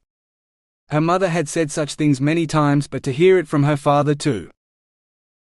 God no. That was nearly 30 years ago. Maury was a woman trying to make her way in what was predominantly a man's world, when most women her age were getting married, having children and staying home with them. She'd been brought up to believe in that. Most big Australian companies didn't have a single female senior executive, let alone chairman, back then. So she was fighting every day of her life, proving to herself and the men she worked with that she didn't belong at home with her children, when I think that's what she secretly wanted. Gaia found that hard to believe. Mother didn't like me. She avoided me as much as she could. Other kids got to play, but I had private tutors before and after school to make sure I was the best. On the rare occasions she was home, she was always working. If I interrupted her, I'd be sure of a lecture on everything she was doing and why. The school holidays were even worse, when she made me spend time in her office under the beady eyes of her nerdy assistants. She only stopped after I told her one had tried to kiss me when I was 15. Then she made me sit in on all her meetings. Ugh. Training you in business, I understand, but she didn't do any of that because she didn't like you. She avoided you because you were even more of a weakness for her than me. He coughed. I'm sorry if your childhood was unhappy because of it. I shouldn't have given in to her, but it's too late for regrets now. I wanted to make her happy, but she wouldn't let me. Don't live a life as miserable as your mother's, sweetheart. No company is worth giving up everything, love, happiness and family for. Promise me if you fall in love, you'll let yourself be happy. What if I've already found someone? Gaia's voice was so soft she could barely hear herself. Chris evidently heard them loud and clear. Already? Who's the lucky man? J. Felix. The owner of the resort. Gaia held her breath, but he didn't laugh, so she continued, Ever since I met him, I get these feelings that I've never experienced with anyone else. My heart beats faster. I can't seem to take my eyes off him, even when he's on the other side of the room. He's nothing like the men in the office, or anyone Mother allowed me to associate with. He's not boring. He's vibrant. Like everything that was missing in my life. And he cares about me too. I know he does. But I'm so conflicted, Daddy. About the island. I know it's best for the business to close this deal whatever it takes, but I don't want to. This is his home and it's where he belongs. Much more than me. If I try to take his island from him, he'll hate me. A tear slipped down her cheek. I don't know what to do, Daddy. Do you love him? Yes. The word fell from her lips before she'd even thought about it, but Gaia knew it was the truth. She'd never loved anyone like this in her life. And if you had to choose between him and Vasse prospecting, which would you pick? Chris pressed. Gaia hung her head. Last night she'd picked Vasse prospecting, and she felt sick at the thought. It's not that simple, Daddy. The company has all the staff it needs, ably led by James Stewart. Even Maury admitted it, and that was a big thing for her. Let him run the company, while you look to your own life. His tone softened. You're the only daughter I have, sweetheart. And I don't want you living the rest of your life with a broken heart, like Maury and me. You deserve better. We both worked hard to make sure you have a better life than either of us. One with some happiness. She didn't know what to say. That wasn't the advice she'd expected at all. You think I should give up Mother's job for some guy? He sounds like he's more than just some guy to you, sweetheart. The company won't collapse because there isn't a Vasse pulling all the strings. Stewart won't let that happen. Let the man do his job while you live a little. You'll still be the chairman of the company. Just make it more of a ceremonial role. Like being the queen. Queen of Lorikeet Island while Jay was king of Romance Island. A perfect match. Thank you, Daddy. She ended the call, but she didn't put her phone down. Instead, she replied to Stewart's email with 3 words. Approval granted. Proceed. She set the phone down on the table, her attention drawn to the papers beside it. The ones Jay never should have signed. They weren't legally binding unless her signature sat beside his, as the representative of Vasse prospecting. All she had to do was sign. Screw the paperwork. She wanted Jay. She picked up the one with Jay's signature on it, and tore it in 2. Then she proceeded to shred each page until no piece was larger than a postage stamp. There was nothing left for her to sign. Jay's island was safe. 46. Gaia wanted to run back to Jay's house and tell him the good news, but she remembered what he'd said earlier, not to come back until she'd read those books, and was ready to try something kinky. Was there even a jar of Nutella or peanut butter on the island? Even if there was, she wouldn't have the faintest idea where one put it to arouse someone. Gaia sighed. After all, she'd watched all those awful adult movies and learned nothing. Surely just reading a romance book couldn't be too bad. It's not like anyone would notice while she stayed in the privacy of her villa. She unwrapped the books again, this time pulling all 3 volumes out. The covers looked innocuous enough, a tie, a carnival mask and a key. Not a jar of spread in sight. A flash of pink caught her eye and Gaia felt all the blood drain from her face. Handcuffs? There was a pair of handcuffs hidden in the wrapping paper. Pink fluffy handcuffs, but handcuffs all the same. A gift from Jay, who apparently liked the things. What part of being trussed up like a common criminal could possibly be sexy? If she wanted to understand, evidently she had to read the books. Educational, he'd called them. Grabbing what appeared to be the first volume, Gaia settled on the couch to learn. 47. As a 27-year-old billionaire herself, Gaia was initially drawn to the man of Anastasia's dreams, secretly pleased that Jay had instantly made the comparison between her and the successful male CEO. She even found herself grinning as the girl was whisked away in the billionaire's helicopter, much as she'd done to Jay. But the more she read, the more she found herself siding with the girl and not the man at all. Jay had been the one to assist her when she was drunk, rescuing her from her distress more than once. That night with him had been the most incredible of her life, even if she didn't remember much of it. The first sex scene took her breath away. After all, it was the first sex scene she'd ever read. It was certainly a far cry from that romance book one of the girls had filched from her mother's nightstand. Full of men with throbbing swords that they thrust into quivering sheaths and other such nonsense. Helen had read it aloud as they whispered and giggled, until the book had been confiscated. It had certainly given her unreasonable expectations. Gaia had been most disappointed when the first penis she saw had looked more like a cocktail sausage than a sword.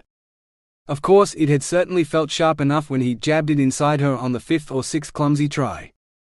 3 strokes and the deed was done. She'd given her virginity to Richard in the back of his BMW in the car park of the exclusive all-boys college he attended, after the Year 12 ball.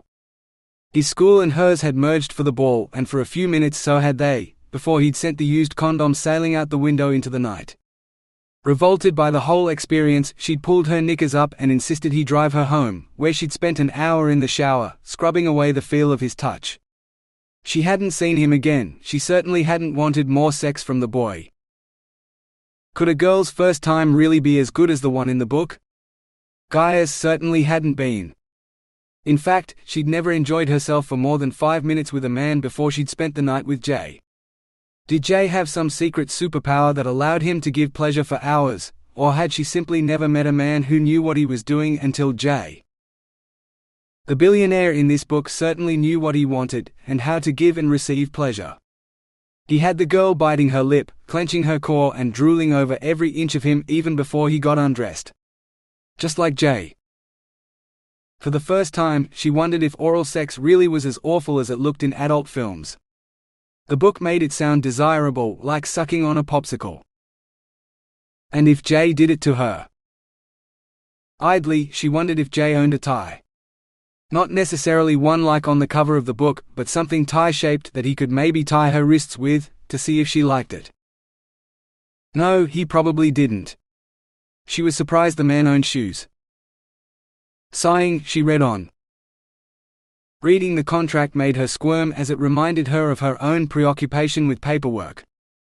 The girl agonized over the agreement she wanted to make with her billionaire almost as much as Gaia had over the one that was now confetti on her floor. The next sex scene took her by surprise, almost as much as the heroine it seemed, who hadn't been expecting to bring her billionaire to her bedroom. He became coarse and overbearing, but she liked it. Gaia squirmed again as she thought of Jay. What if he were to tie her up, blindfold her, and do all sorts of sexy things to her? Would she refuse him? Her breath hitched. Biting her lip, Gaia flipped back a few pages and read the sex scene again. No one had ever been that masterful with her in the bedroom. It was hot enough to make her insides melt. Not for the first time, she thought of that time he'd slapped her bottom. How much she'd ached for sex to follow, but it hadn't. He'd barely touched her since. Well, not in an erotic way anyway. Carrying her home didn't really count. Feverishly she kept reading, hoping for more sex. None of the business books had ever held her attention quite so completely. Oh yes. She devoured every detail, wishing Jay were here so he could do all the things in the book. Gaia blushed. Letting a man have her at his mercy, tie her up, wasn't her sort of thing at all. She'd spent a lifetime learning to dominate men, not the other way around. But maybe with Jay it would be different. She could try it just the once and see if she liked it. Satisfied, she returned to her book. Wait, did he just say he was going to spank her? Like an unruly child from last century? She reread the passage. Yes, he had. He wouldn't though, surely. That was so degrading. Hardly romantic enough to go into a book. And yet, he did. He was a man of his word after all. Like Jay. He turned the girl over his knee, pulled down her pants and spanked her. It had turned her on so much that they'd had explosive sex afterwards, better than before. Gaia read the passage again and again, her insides heating and clenching until her toes curled. She imagined what it would feel like if Jay slapped her bottom again, like he had that night. He'd sent a zinging lightning bolt straight to her core then. What if he did it over and over and over until she was so aroused she begged him to have sex with her? And he did? Somehow her knickers had become soaked while she read. Had she spilled some water on herself somehow? She knew she couldn't have wet herself. Perhaps it was just hot in here and the perspiration had caused her clothes to stick to her. Yes. Of course. She wasn't used to tropical heat. Gaia carefully earmarked the pages where the sex scene started, including a particularly deep fold where the spanking took place, before she lost herself in the story again. She didn't stop reading until she'd finished the book, when she went back and read all the erotic moments all over again. Sometime in the early hours of the morning, she fell asleep, still clutching the well-thumbed paperback to her chest. Her dreams were things of delight, imagining every moment she'd read about, but not with some hero who only lived between the pages of a book. No, the man awakening every one of her senses and making her beg for more was Jay, the living, breathing hero who held her heart. Jay was right. Being a billionaire was boring. What she wanted was to be someone submissive, to learn the sublime bliss of losing control to him. 48. The sun was high in the sky when the irritating chime of Gaia's phone forced her out of sleep. She ached more than ever for needs unfulfilled. If only the dreams had been real. She crawled out of bed and answered her phone. "Miss Vasse?" Stuart asked. Who else would answer her phone? Yes. Did you get my email? Gaia felt a dull sense of déjà vu. About the layoffs? Yes. I sent you my response. No, the one I sent yesterday. About the future plans for Lorikeet Island and the agreement with Romance Island Resort. The resort? What? But she'd ripped up the contract. The pieces were still on the floor where she'd left them. I'm impressed. This sort of partnership isn't the way Vasse Prospecting has done business in the past, but Morrigan refused to discuss joint ventures, no matter how lucrative. She would have simply bought the resort and run it into the ground, like she did with everything else on Lorikeet. I kept telling her we needed to build more relationships with the other businesses in the regions, but she always wanted to keep things within the Vasse family, she said. I didn't realize that you'd settled so well into the chairman position that you were considering taking the company in a completely new direction. I wish you discussed it with me first. None of this made sense. Stuart, I just woke up. What are you talking about? I've spent the last week in negotiations with the owner of the resort and her manager. The turning point came yesterday when the cruise ship True South accepted our offer to relocate from Karratha to Lorikeet. She'll moor in the Sound in about 6 weeks, which is the time it'll take to get a salvage crew together anyway. Reconstruction will start in 8 weeks, and it should be complete by the end of the dry season. Insurance will cover the construction costs, so it's not a huge issue if we need to extend the timeline into next year. But what they won't cover is the cost of flying in personnel by helicopter every day, which was our only option until the resort stepped in.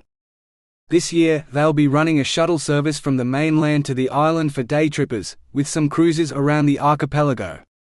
Under our new agreement, those cruises will stop at the resort, Lorikeet Island and True South, so we'll be able to fly each shift of staff to the airstrip at the Pearl Farm before ferrying them to Lorikeet. We'll be back in production in a matter of months, much earlier than I'd ever believed possible. The resorts also offered an employee discount to our staff when they book day trips or longer stays with them. Sort of an employee incentive, but one we won't have to pay for. We'll resupply with the same boats as the resort uses until the Lorikeet airstrip is usable again, and this was all new to Gaia. Jay hadn't mentioned a thing about day trips or True South or talking to Stuart, yet they'd been talking behind her back for a week.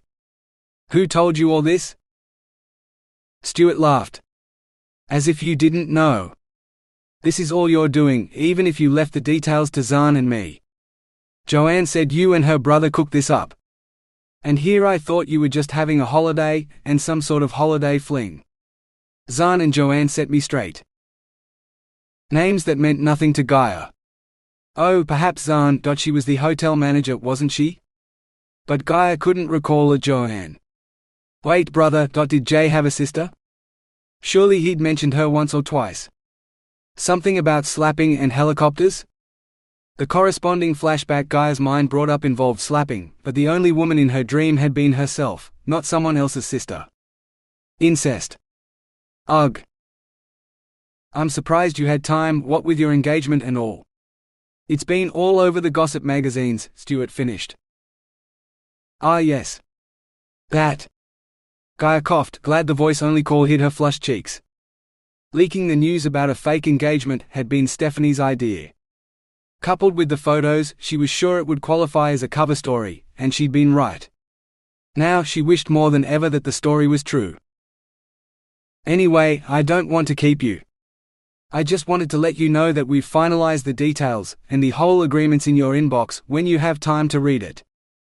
I'd say you've more than earned a holiday for the rest of your time up north. Pass on my thanks and congratulations to your fiancé too. Gaia mumbled a reply and ended the call. Next she called Jay. He answered on the fourth ring. Is it true that you sent your hotel manager to my company to negotiate an agreement behind my back? Gaia demanded, striving to sound like her usual imperious self. Jay exhaled noisily into the phone receiver. I wouldn't say behind your back. I told you I let my people sort this sort of stuff out for me, and you said you did the same. Joe and Zahn knew what they were doing. I sent them a copy of that first contract and they took it from there. But you signed the first contract. Why would you do that if you knew they were negotiating a new one? You were really upset, and I asked if I could do anything to help. You said you'd feel better if I signed, so I did. End of story. Gaia still didn't get it. But why would you sign away your resort just to make me feel better? Jay laughed. I didn't sign away the resort, baby. I just autographed a contract. If you wanted it to be legally binding, you need signatures from both the owners, or one and a delegate. Without two signatures, you don't have a deal. Whatever Joe and Zahn signed in Perth, now that's legally binding. But they know what they're doing. Me? I'm just the rockstar hotel owner who put up most of the money for the place. They look after the business side of it. Why didn't you tell me? She persisted. Talk business when you're supposed to be enjoying your holiday? Baby, you should know the last thing I ever want to talk about is business. Joe and Zahn keep me up to date with what I need to know. Not my fault your people don't let you into the loop. Maybe they wanted you to enjoy your holiday too. He made the whole thing sound like nothing when it meant everything to her. Gaia barely noticed when the call ended, she was so preoccupied with her own thoughts. How could she ever thank him, let alone repay him? He'd done so much for her, and not because he wanted a reward. She had nothing he needed, while he was everything she wanted. A man who cared about her, who'd do whatever it took to make her happy. He'd even sent her the books in an effort to make her sex life less boring. Maybe he did want something from her, after all. The question was she willing to give it to him? It's not like spending the night with him would be some sort of sacrifice. No, it was pleasure beyond her wildest dreams, or it had been so far. She sat back and stared at her phone. Somehow Jay had saved Lorikeet Island, all while he was enjoying himself up here with her. He'd sent two women to negotiate with Stuart on his behalf. Trusted them to do what was best for his business, so he could make the most of his wealth. Gaia wanted that. Badly? Was it really as simple as Daddy had said? Could she trust Stuart with vast prospecting while she fulfilled her sexual fantasies with Jay? Gaia giggled. She wasn't even sure if they could be anything more than fantasies yet. What if she didn't like being spanked? There was only one way to find out. Was she ready? 49. Not really. For a start, she didn't have so much as a condom in the house, let alone any of the other items she longed to try out. The maid had said something about a room service menu though. Gaia grabbed the menu off the kitchen counter, but all she found was a list of food and drinks. Not even a jar of peanut butter. No, wait. She'd said it was in the bedroom. Gaia pulled open the drawers until she found a red folder. Inside, the first page proclaimed that it was the Red Book of Pleasure, supplying all her romance needs. Feeling her face grow hot, Gaia turned the page. She almost dropped it when she saw the picture of what could only be a vibrator. When she could bring herself to look at it again to read the description, the headline said it all: the self-love package. Dreading what she'd find next, Gaia steeled herself, but the next product turned out to be some sort of basic honeymoon package, containing an assortment of condoms, lubricants and massage oils. That didn't sound so bad. A deluxe version included a selection of sex toys, plus instructions on how to use them. There were costumes for one or both partners that left Gaia shaking her head. Snow White and Red Riding Hood were children's stories, not the sort of thing that should be associated with sex, surely. And the adult-sized baby costume? Ugh. The more she saw, the more she wanted to put the book down and give up on the whole crazy idea. But some nagging voice inside her drove her on. She reached the final page of the book, which was a double-page spread under the headline 50 Shades of Romance. There was a blindfold, a tie, a riding crop, baby oil. Gaia didn't need to read any more. She called room service and placed her order. Then she lay on the bed, already feeling spent. What would it feel like to have her wrists tied to the bedhead? She lifted her head to look, only to find that the bedhead was made of a solid piece of timber, with nothing to tie anything onto. Her dream died. It was a stupid dream anyway, Gaia decided, striding out of the villa. She'd work off her frustration with a brisk walk along the beach. 50. The tide was out and Gaia intended to walk the length of her private beach until she calmed down, but she stopped when she realized the beach wasn't at all private today. Two workmen were busily assembling a structure in the sand, where the tide didn't quite reach. "Afternoon, ma'am," one said. Torn between wanting to tell him to go away or demand what he was doing on her private beach instead, Gaia said, "What is it?" "It's a daybed, ma'am. A sort of sun lounge for two. The hotel manager wants them installed before she flies back tomorrow. This is the last one left to do. If you want to see what it'll look like when it's finished, there's one over at Villa Pintada, next door." Gaia headed back the way she'd come, then rounded the screening vegetation to the private beach next to hers. Sure enough, the man was right, there was a metal frame like the one she'd seen on her beach, only this one was more than just a few struts. The beams formed a sort of four-poster bed, with opaque roller blinds on the three sides that didn't face the ocean. A canopy kept the sun and rain off the mattress, and scattered cushions beneath. With a bed like this, she wouldn't need a bedhead. Jay could tie her hands to one of the corner posts. Pulling down the blinds would give them complete privacy, in which he could do whatever he wanted to her.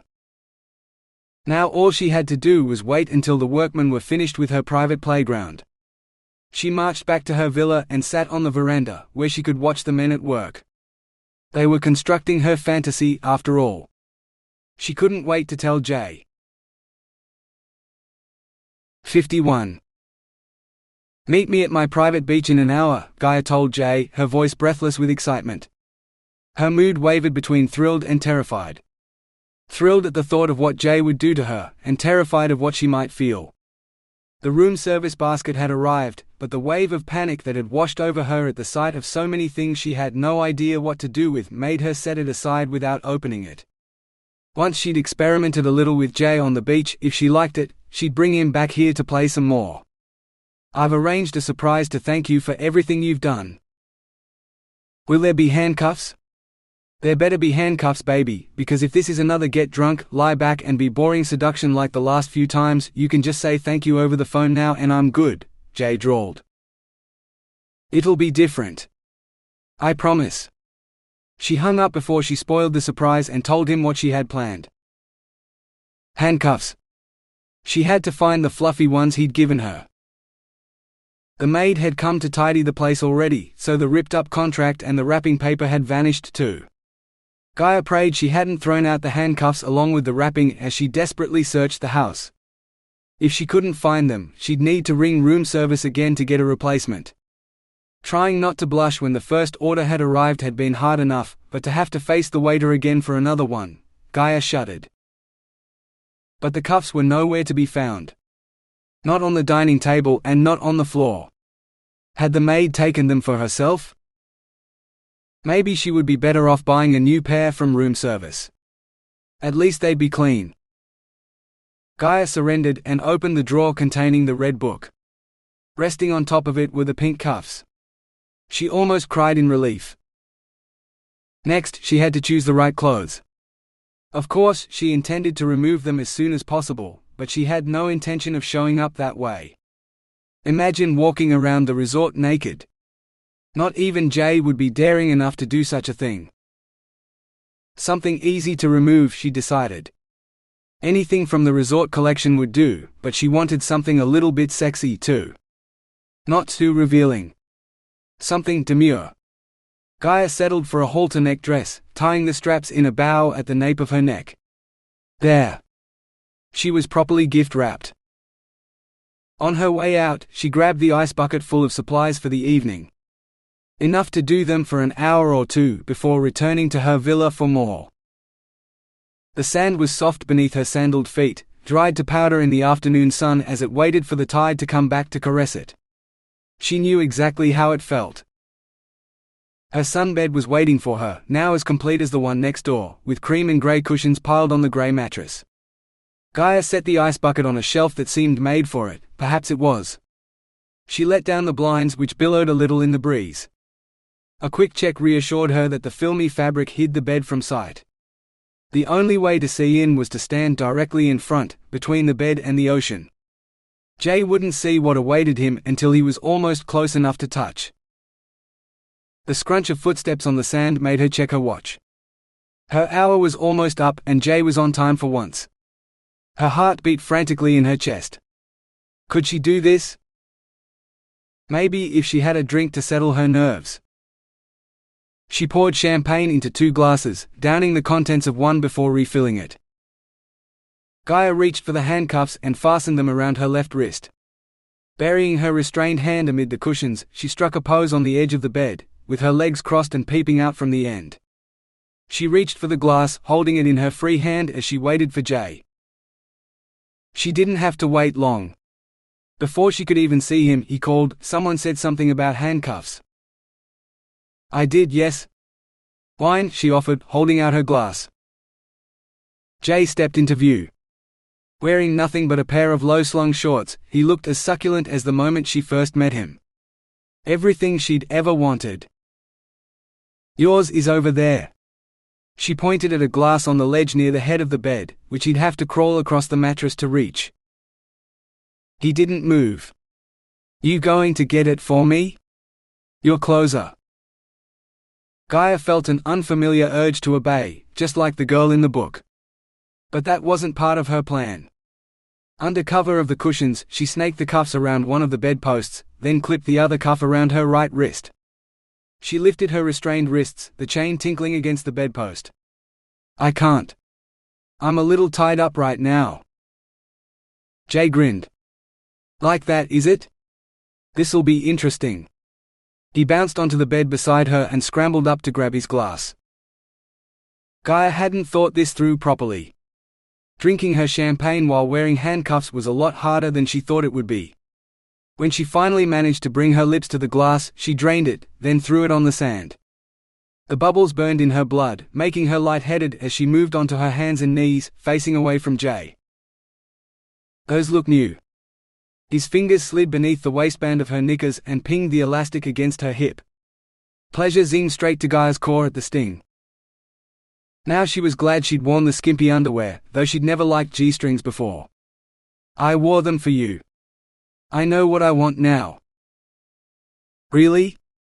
She heard him sip his champagne. Enlighten me. I want you.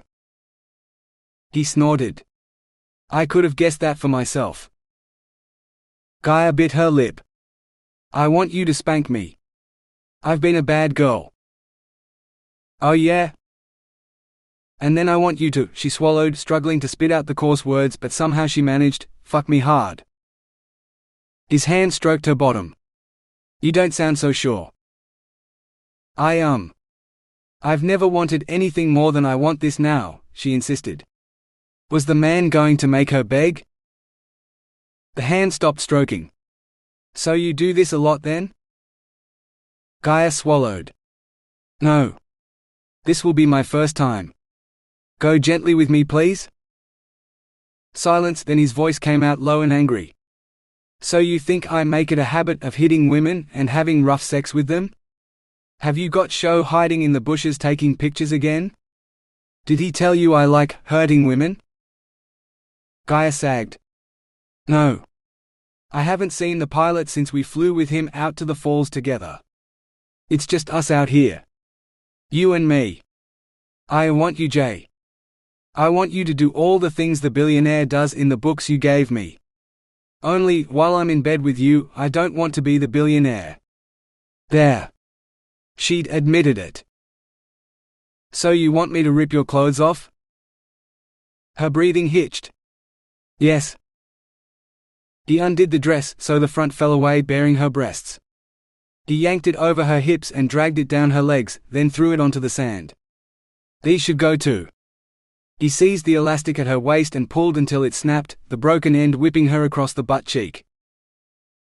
"Ow!" she yelped, clenching her thighs together as the sting sparked something in her core. "I thought you liked pain." "I don't know," she lied. "This is all new to me." She wanted to beg and scream for more, but she bit her lip to stop herself. He had her naked and at his mercy, handcuffed to the bed. "Do whatever you want to me. Just be gentle. Spank you, fuck you hard, but be gentle. Baby, do you have any idea what you want? Or is this just a show for more material you can sell to the press about me?" "Press? What press?" "You'll be naked in the pictures, you know. Not the image of the billionaire businesswoman at all. Is that what you want? Naked pictures of you plastered all over the internet? I mean, I know there's plenty of me around. I don't mind. But the media isn't as forgiving when it's a woman." Desperation turned her voice into a squeak. "There isn't anyone else here but us, I swear. I know I've been a bad girl. With the photographs and the press and your island and everything. Spank me. Punish me. Do whatever you want to me, please. I want you, Jay. I want you. Will you still want me if I suggest we go back to my place, where I know there aren't any cameras? Or if I say no to spanking you because it's not my thing?" Feather-light fingers caressed her bottom again. "Yes. Anything you want. Yes." Jay cleared his throat. "Well then? We better get you out of those cuffs, because we're not taking the bed with us. Where are the keys?" The blood drained from Gaia's face. "Keys?" she choked out. Jay laughed. "You mean you just handcuffed yourself to a bed but you didn't think to bring keys? Baby, you're crazier than I thought. I don't suppose you learned how to pick handcuffs in that snobby private school you went to?" Gaia shook her head. "I could call one of the guys from maintenance. They'd be delighted to help. Might take a while though. Hours, maybe." Gaia shrank inside. Let strange men see her like this? She'd rather die. We could do things while we wait. "What, play strip poker? You don't have a stake left, baby. Besides, I already told you. Sadism isn't really my thing." Jay's tone turned thoughtful. "You know, if you stood on the bed, we might be able to pull them right over the top of the bedposts. It looks like there's a gap in the frame up there that's big enough." With Jay's help, she scrambled to her feet, stretching her arms up until they almost reached the top of the bedpost. She couldn't see over the frame, but Jay assured her the gap was there. He peered at something over her head for a few seconds before he said, "I think if you jump, you should be able to get up high enough. Just watch your head and aim for the sand." His arms stayed around her though, wrapping her naked body in an embrace she didn't want to end. Then it did, as he stepped away from the bed. "Right on 3, baby. 1, 2, 3. Gaia leaped, but something held her back, so even as she flew toward the sand, she swung back toward the bed. Her body slammed against the bedpost, knocking the breath from her lungs. But she didn't fall, like she expected to. Instead, she dangled from her wrists, caught in the cuffs that had somehow gotten stuck in the frame. Gaia scrambled for a foothold to take her weight off her aching wrists, but she could only touch the bed with 2 toes. Nowhere near enough to make a difference. "Help me," she pleaded. Jay bounced onto the bed. A moment later she cried out in pain as the cuffs yanked her wrists. "You're stuck up here, baby. The chains caught on a bolt on the frame. You're going to be hanging out here for a while. I'll have to call maintenance now." "Please," she begged. "My arms hurt. Help me take my weight. Please." "Oh. Right." Jay jumped onto the sand, staring at her for a moment before he stepped closer. "Wrap your legs around me. That should help." Gaia spun helplessly as she tried to do what he'd asked, until he seized her hips and guided her legs into place. She tightened her hold and the pressure on her arms eased. She breathed a sigh of relief and kissed him. Jay seemed surprised for a moment before he returned her kiss, his tongue teasing hers to come out and play. Gaia gladly obeyed, pouring all her desire into her kiss. No, not hers anymore but his. Just like the rest of her body. Her breasts softened against his chest, her toes curled against his bottom, and it felt like Mitchell Falls were pooling in her belly, aching to stroke the hardening, growing ridge at the juncture of her thighs. But the ridge wasn't part of her. It was all Jay, she gasped. She squirmed against him, all hot and hard and a million times yes. "I want you. I need you." "Yeah, I sort of guessed that, what with the way you're soaking through my shorts and all." His eyes seemed to bore into her, melting everything in their path on the way to her soul. "You know, pain might not be my thing, but this is my kind of kink. A pair of handcuffs, a crazy position to try, and a girl who's close to losing control. I think I can tip you over that edge, baby. Would you like to fly with me?" She needed to feel him inside her. "Now." "Yes, please." "Anything. I'm yours, Jay." "Loosen your legs, baby," he instructed, seizing her thighs. She did as she was bid, before he hoisted her up higher as he stepped back. "What are you?" she began, her body swinging out over the sand. "Trust me, baby." He settled her legs over his shoulders. Gaia's heart stuttered as she realized he had his head between her legs. Not just his head. His hot tongue slipped inside her and she almost exploded on the spot. Exploded in the air, suspended between the bed she'd handcuffed herself to and the man she wanted more than anything. Gaia moaned, writhing as he pleasured her with his mouth while she was helpless to stop him. She didn't want him to stop. Damn, she wanted him to do this to her forever. If this was what oral sex felt like, she didn't want to see another penis for the rest of her life. It was. Boom. The explosion inside her was bigger than any controlled detonation at a minusite. Jay had laid enough delectable dynamite to blow her to pieces with just his tongue. "Baby, you're so wet I could drink from your pussy," Gaia heard Jay say from far away. She felt him move beneath her, walking while her legs were still slung over his shoulders, but she wasn't paying attention because the electrifying aftershocks from her orgasm still coursed through her. Unbelievable. Indescribable. Incredible. Burning cold. Gaia yelped as icy coldness engulfed her lady bits. She tried to twist away but Jay held her firm. "Hold still, baby. I want to see which tastes better, you or the wine." Gaia watched in fascination as he poured more champagne inside her. This was sexier than anything in the book.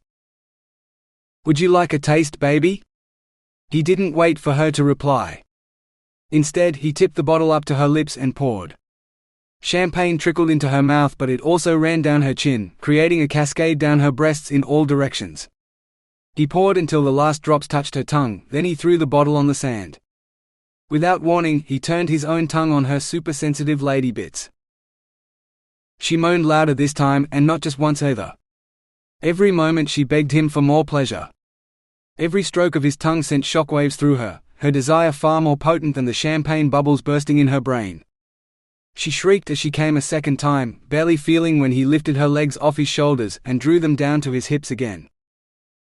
Panting, she slowly became aware of the hot, hard ridge between her thighs. Except, she couldn't feel the fabric of his shorts anymore. Gaia glanced down at, well, she couldn't call that a cocktail sausage. The man had a monstrous penis, so big she was scared it wouldn't fit inside her. He'd already sheathed it in a condom, ready to go. But I wanted more orgasms like that last one, she pouted. He leaned in so his mouth was beside her ear, while that hard length pressed against her thigh. Baby, that was just foreplay.